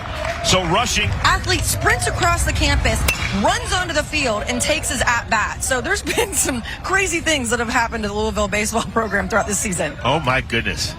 Lindsay, thank you so much. I don't think I've ever heard that. No. Can't find your leadoff hitter? Well, the fact that you're able to delay the game long enough to get him to play is impressive. The blizzard, though, I remember watching the replay of that game. Let's just say very difficult to play baseball when anything white is falling from the sky, tracking a white baseball. Here's Dom Popa. Doesn't have a hit in today's game, but he's earned his meal money with his play out in center field. Defensively, he has 7 putouts. Softly, third base side. Metzinger goes down to one knee, and Popa is retired. Good job by Carson Liggett. He's come out of the pen and retired 4 in a row. Ball hadn't left the infield against him. But now you're coming up against a guy that the last 2 times his bat has touched the ball in fair territory. It has ended up over the fence. So Jeffrey Whaler, this is where the test really starts to come. Whaler with 2 home runs and 213 at-bats coming into this game. He's got 2 home runs in consecutive innings here in today's game. 3-run shot, a 2-run shot, and a solo homer. Senior transfer from Youngstown State. In his career, he's been a Penguin and a Panther. Home run in a phone booth. Foul territory, first base side. Bianco retires Whaler. 2 down. Ball still hasn't left the infield against Liggett.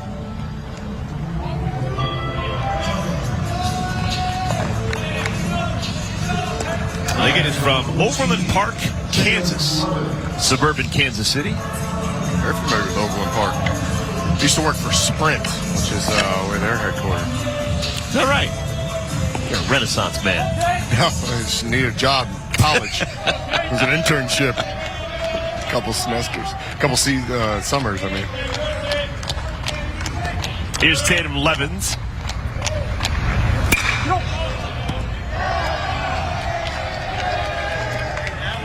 Now I'm hoping he flies out to center field. Don't want to make it out, but I would like to see Levens fly out to Levi.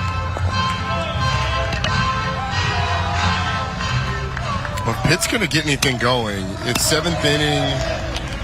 It's the top of the lineup. The way Liggett's been pitching, it's going to be a tough sledding. High and deep down the right field line. It is fair. Gone. A homer. Tatum Levens. Homer number 16 on the year, and that makes it a 1-run game. He stayed at home plate for these 2. Jeff Clement went there. Jeff Clement, 3rd overall pick out of USC, big league catcher for a long time. He is a former Marshalltown Bobcat. All right, we've got 2 outs. We've got the bases clear. Sky Duff has not reached base safely today. Remember, he had a 65-game, stretched over a year and a half, 65-game on-base streak snapped late in the season. So some things you guess at, other things you just know. There's a great chance he's going to get on base right now. He's going to have to battle, though. He's down to the count 1-2.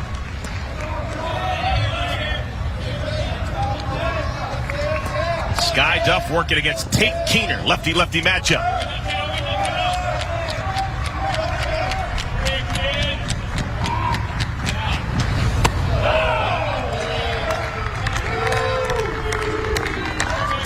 Going with that slider a couple of times in this at bat. Only really one fastball that we've seen.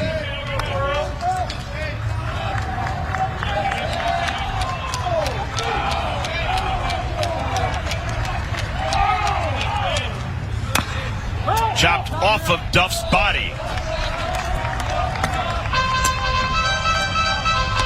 There's one. Duff out in front of that fastball over the top of it too. You can see the sink on that Keener has. 2 balls and 2 strikes. Keener to Duff.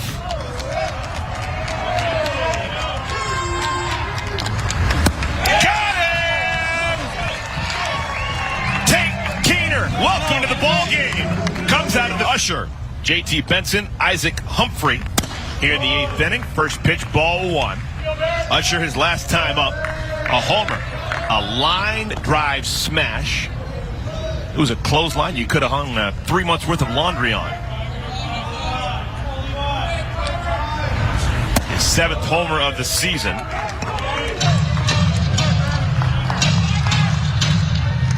Good hitters count, 2-0. So it's going to be interesting to see how aggressive Levi Usher is here. Imagine if he gets one that he likes, he's going to try and turn on it. Stewart has that little bit of an extra turn when he comes to the plate. A little bit of deception. It almost hides the baseball a little bit longer, makes it harder to pick up. Every time you get those things, it just throws off the timing of a hitter just a little bit. 3-1. When you played in the ACC at Georgia Tech during that era, who was the best pitcher that you felt was in the conference at the time? Well, we had some really good ones. Deck McGuire was certainly one of the best at Georgia Tech. They're really throughout, to be honest with you. But the one that I faced the most, I mean, I'm not going to claim to have played a lot of baseball at Georgia Tech. We had a really good team. But facing a guy like Deck McGuire, Jed Bradley, Brandon Compton, guys that all played first-round picks. Compton was a second-round pick, I think, but made it to the bigs. It was tough. Driven in the air, left field, Ron Washington Jr. 1 down. Next up, swinging for the Cardinals, number 13, J.T. Benson. Here's J.T. Benson.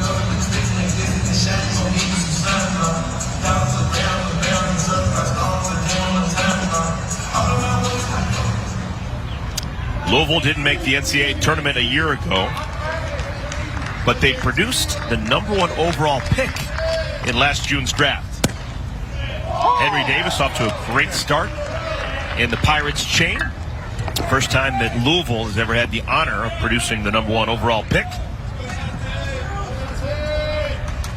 But some great catchers who have come through the ACC in recent vintage. I mean, you look at the draft picks a year ago, and Cooper Bowman, his 4th-round pick, Alex Pinellas, a 3rd-round pick, Michael Kirian, a 6th round. This is a Louisville program that is constantly going to churn out big league talent, which makes them a young team at a time where a lot of teams are really old. I mean, look at Pitt's roster. There's a lot of transfers, a lot of older guys. And so finding that balance is interesting in how Dan McDonnell has not only managed it, but gotten this team to play as well as Louisville teams typically play this year, coming off of a disappointing year. Talked about it earlier in the game. No college program has produced more major league players since 2014 than Louisville. 20 different guys have made their big league debut since 2014 coming from this Cardinal program. It's astonishing. Really is. You asked the question before I read it in the notes, which, by the way, I still haven't. You told me it was there. and Louisville probably would have been one of my 5 guesses. Popped had up. I gotten 5. This is going to be playable. The catcher, Levins, makes the catch. 2 down. Big batter number 15, Isaac Humphrey. Got to get the, what do we call that, the floating head. He's got to see it as well. Play a lot of games. Got to keep your interest. It's almost like the advanced version of Wilson. Wilson's got a face, a headband, and a crown.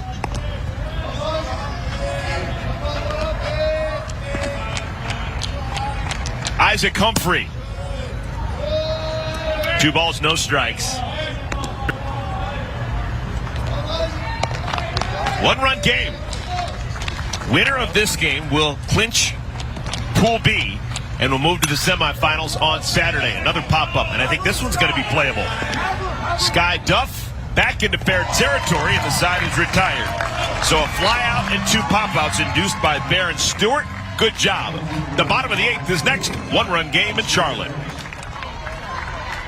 Day 2 of the 2022 ACC Baseball Championship, and a lot is on the line a shot to get to the semifinal round on Saturday. One of these two teams will earn it with a win today. Pitt down by a run. They've got 6 more outs to work with. This may be their best opportunity. You got Ron Washington, Bryce Hewlett, and Jack Anderson batting against Tate Keeter. As great as Ron Washington Jr. has been for this program, the end may be near. I would love some of that Ron Washington and Charlotte magic. It's been excellent past couple of seasons in this venue. Home run yesterday. He's a 5-year guy who has put up historically good numbers. But considering this is the last guaranteed game that Pitt will play in this tournament, if they don't win this game and postseason in the NCAA tournament is not an option, this may be the final at-bat of the college player for Ron Washington. And that ball, that bat again, hit the glove of the catcher. That is the second consecutive time that Jack Payton has had his glove in the swing path of Ron Washington. Dan McDonald's unhappy with it, too. He's unhappy with his catcher, right? I would imagine he's unhappy with the call because it wasn't obvious that it happened. Now, there's a sound associated with that as well.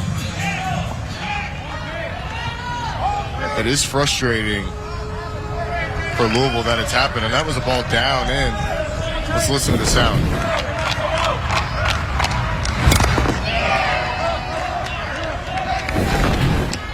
Home plate umpire Jeff Gosney called it immediately. It's definitive. So we got a runner on first base, nobody out. Washington is not a great runner, but you're not going to take him out.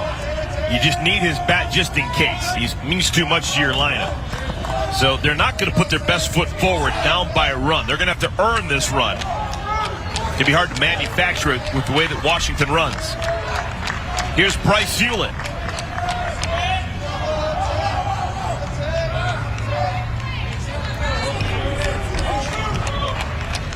Look at the Louisville bullpen there on the left. That's Jared Poland. Wow. The Friday starter for Louisville, who's been excellent this season. I mean, he has been absolutely fantastic. And talking to Dan McDonald before the game, he said, you know, we're not starting Poland today, but gives us a lot of flexibility. We need him for an inning, 2 innings. You might see him, and looks like he's getting ready for a big spot.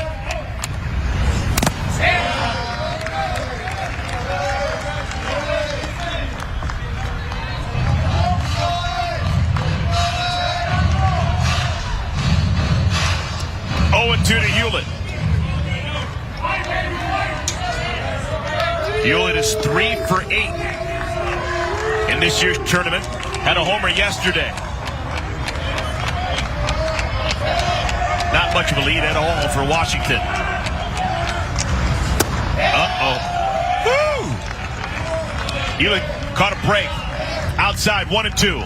It's a great 0-2 pitch. I mean, you can't draw it up any better. It's tantalizing enough where you may get a swing or a strike 3 call. I mean, it's a little off the plate, but it's close.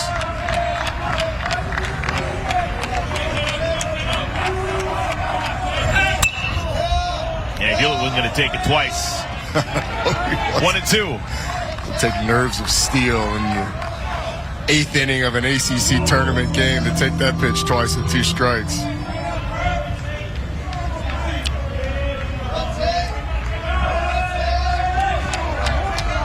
Tate Keeter. This is the 3rd batter he's faced since coming out of the pen with 2 outs in the 7th.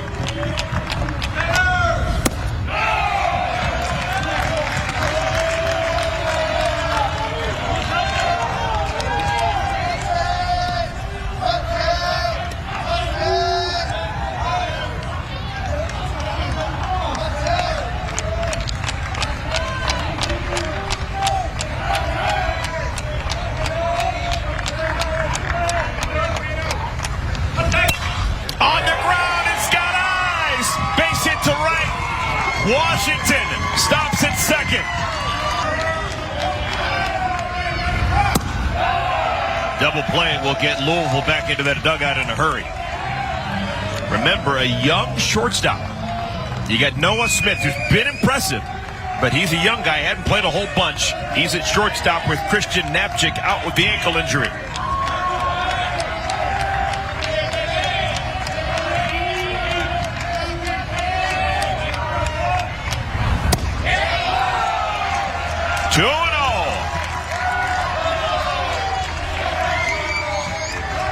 This with a slider on that first pitch and then a changeup on the second. Yet to see the fastball, and I'd expect you'll see it here.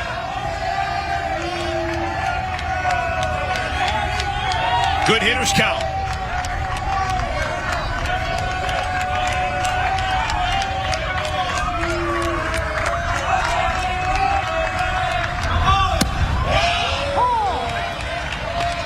Two and one.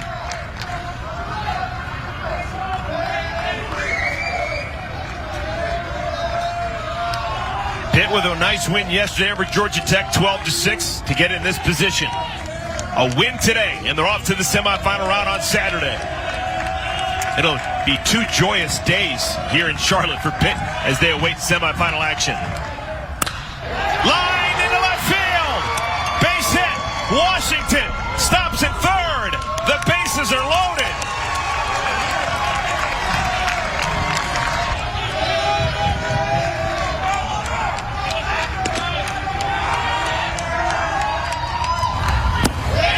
Fooled him. It's a nasty slider. On the back foot of the left-handed hitter. This has been a Pittsburgh team that has fought all year long. Mike Bell has talked about their fight. They fought against Georgia Tech. Do they have it in them here against the best pitcher in black and red?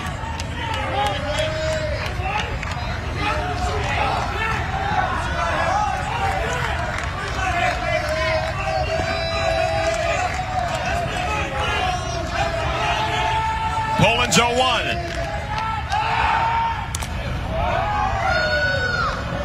The rare pickoff at third. Gotta see if you can catch a guy slipping. Get you a cheap one. Ron Washington's a 5th-year senior. He's got a smirk on his face.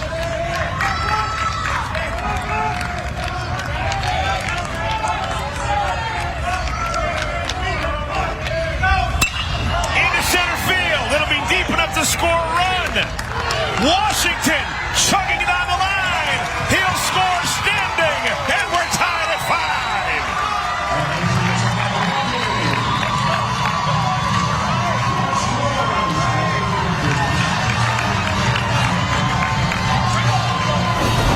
Brock Franks did a job. Get the ball lifted into the outfield, tie the ball game up.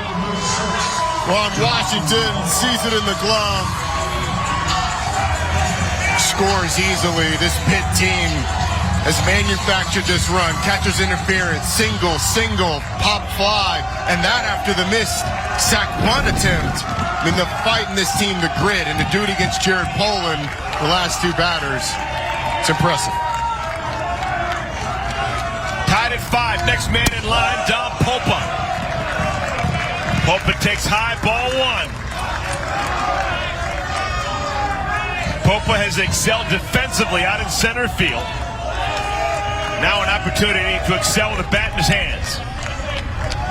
Hewlett, the runner on at second. Funk follows him at first.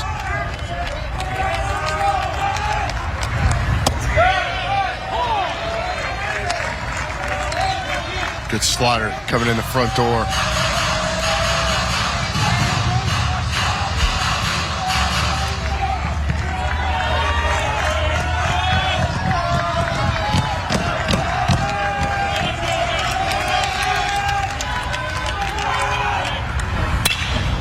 Ground.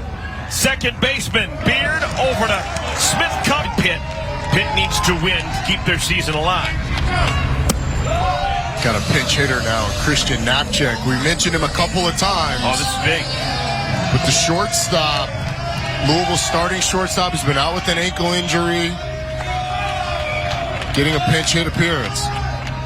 Napchik missed a chunk of the last part of the season, but he still was third team All-ACC, and he hits a loud foul. Oh, my goodness. Talk about a welcome back. Wouldn't that have been something? Yes, it would have been. I had a chance to talk to Dan McDonald before the game, and he was talking about Napchek. And, you know, this is a guy that plays with high energy. He's always at a 10. And so he said that the injury in some ways could refresh him a little bit with his bat, could let him get healthy in other areas. They were excited about getting him in at bat or two. Didn't mean to. Napchek, another one of those Chicago kids. Joliet Catholic High School. Somewhere Mike Allstott smiling. Ball and 2 strikes to Napchek. Turned his ankle a couple of weeks ago, and that's why we see Noah Smith as the everyday shortstop for the Louisville Cardinals. Napchek is a baller. Up high, 2-2. During the season, Napchek, a .335 batter with 2 homers, 24 runs batted in. Played in 46 games for Louisville. 46 of the 55 they played. He's locked in. For someone who hasn't played in a while, he's taking some good swings. He is, but I think some of the not having played in the jitters, 9th inning tie game, it's got him a little ahead. You just got to slow yourself down from a mechanism standpoint just a little bit. Really focus on hands inside the baseball, drive the other way, and he'll probably pull in the right center gap. Ooh, almost got it. 3-2.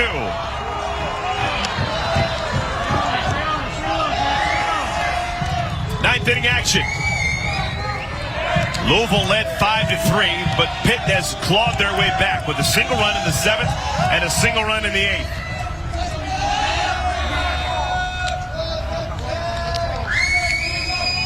This feels like playoff baseball. The responses that we've seen from both sides, I'd imagine drama still to follow. High drive center field. Panthers have a man there. Popa, his 8th putout of our ball game. Napchek is retired. Interesting to see if Napchek stays in on defense on the other side. You can tell that ankle's still bothering him a little bit as he got down the line, rounded first base. But a good at bat. I mean, he put some good swings on the baseball, and even that one, just a little under it.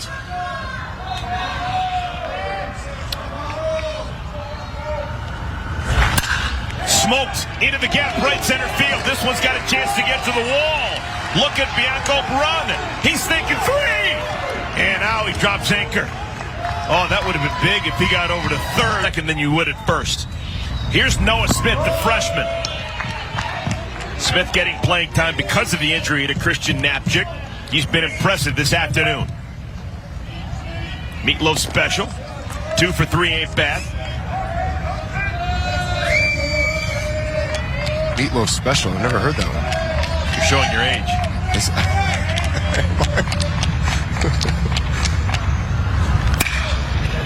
Grounder. Shortstop Franks. 2 down. So what is the Meatloaf special? It's a song by a singer, Meatloaf, back in the late 70s. There you go. 2 out of 3. I want you, I need you, but there ain't no way I'm ever going to love you, but 2 out of 3 ain't bad. Okay, there you go. There you go.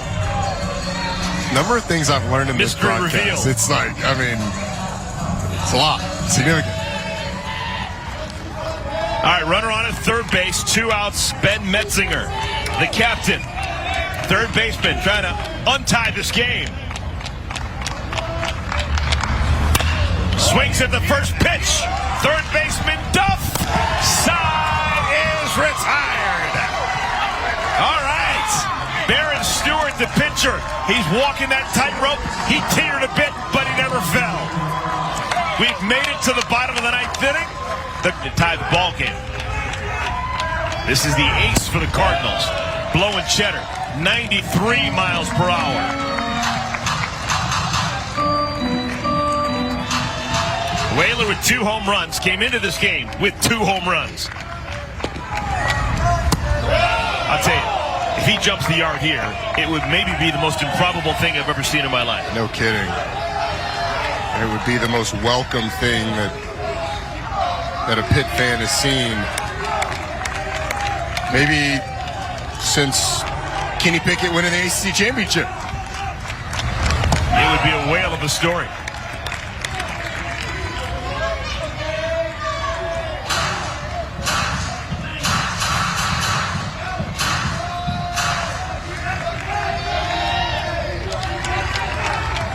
Ball and 2 strikes to Jeffrey Whaler.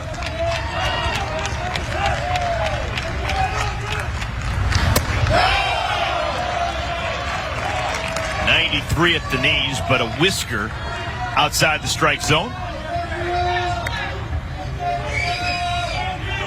Poland kicking the dirt around that rubber, hoping to get a call.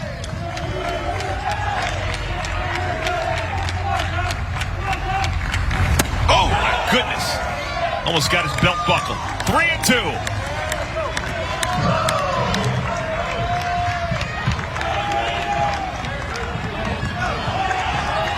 Couple of changes for Louisville. Metzinger now at second base. You got Dalton rushing at first.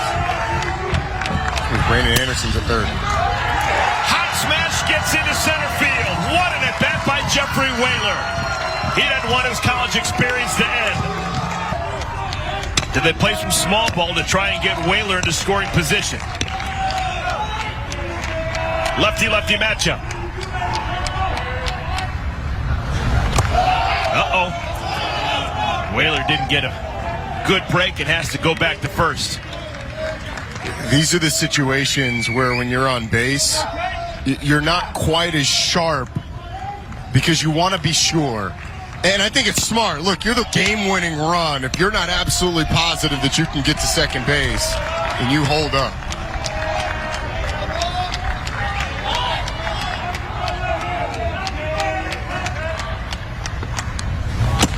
First 2 pitches haven't been particularly close to the strike zone.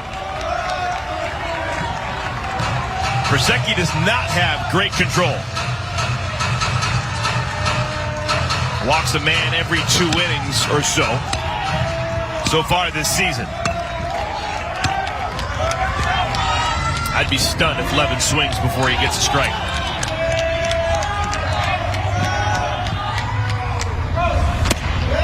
Uh-oh. 3-0.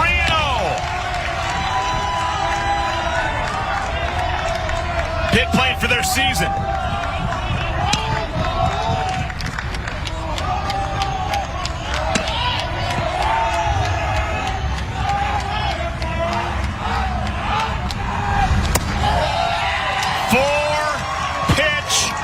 Walk. Runners at first and at second.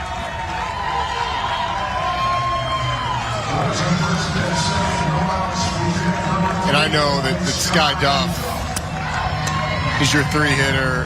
He's been fantastic for you his entire career.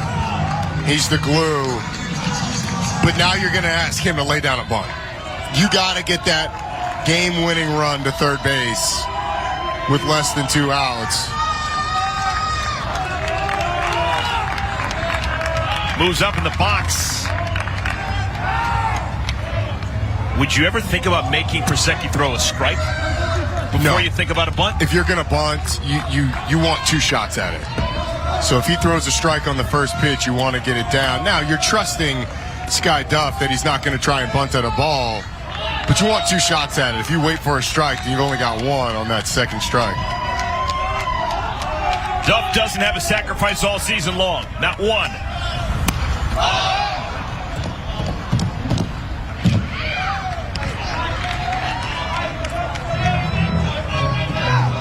That offering did not particularly inspire confidence. You're thinking back to the Jordan Anderson one that he popped up to the first baseman. That time it was Bianco, but now it's Dalton rushing.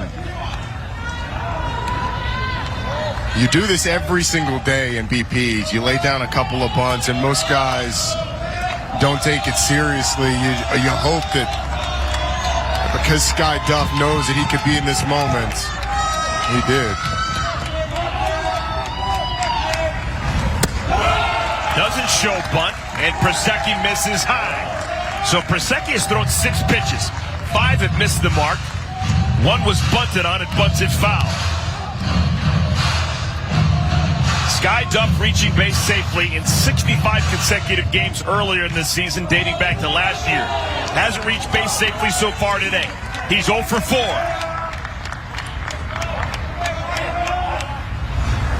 Off-speed pitch, a beauty. Woo! Ball and 2 strikes. 74 mile per hour curveball. And now Duff's got some work to do.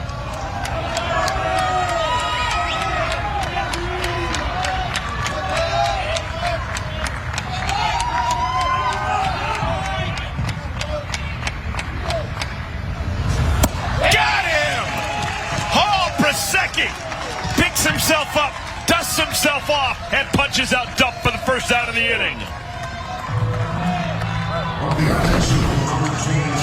Ends up being the fastball, 94 on the black. Right at the knees. Sky Duff swings right through it. What a pitch by Prasecki. You got to deal with Ron Washington, so you're in no way out of the woods yet, but getting that first out and keeping the runners at first and second, huge. The big cat, Ron Washington Jr., 5th-year senior.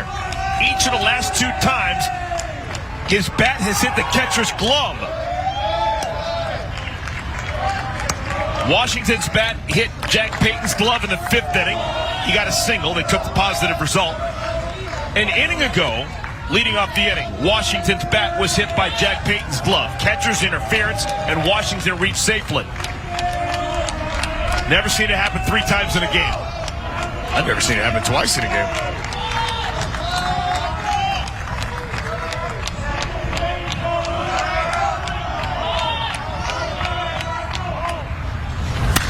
Whoa! Healthy cut.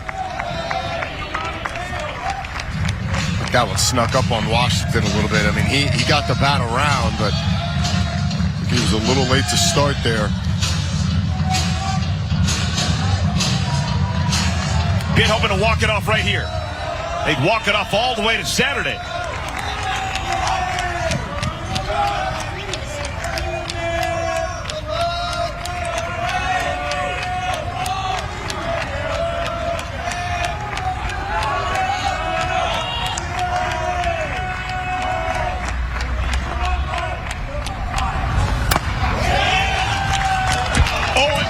Tough break for Washington. I think it shows you the life, though, on that fastball from Prasecki. Washington might have been a little fooled about what the pitch could be, but I think it shows you that life. It doesn't lose depth as it comes towards the plate. Ball's going to stay on the same plane. Almost looks like it's rising.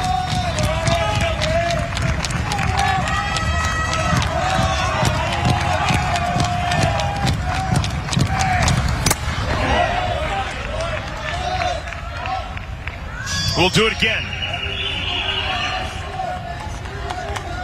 Washington trying to get his revenge. Twice he has swung and had his bat hit by the catcher Payton. This time fouls it off of Payton's face mask. I don't think Washington is seeing anything other than the fastball so far. At some point, Prasecki's going to break one out. I'd be surprised to see that curve.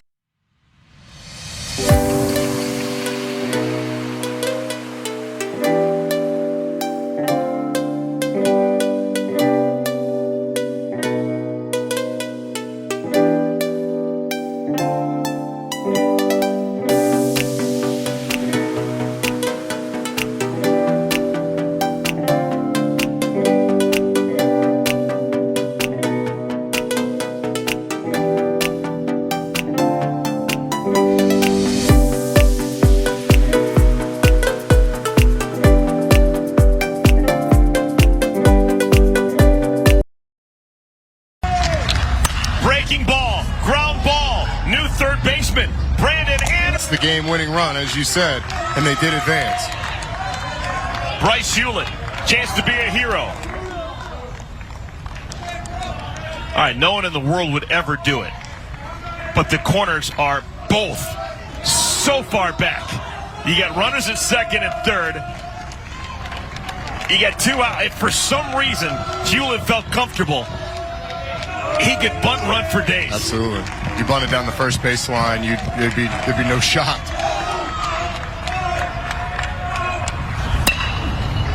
That is a foul ball. Oh, clearly not an English major is Brandon Anderson. That thing had some funky spin on it. He couldn't read it. Yes. He's fortunate it went foul. You're having to deal with the bag. You're having to deal with the spin. You're having to deal with the runner. Ooh. Yeah, just barely hits foul. What a turn of events. If that stays 2 inches further to the right, and Pitt wins the game right there. 0-1 to Bryce Hewlett. Smoked in the center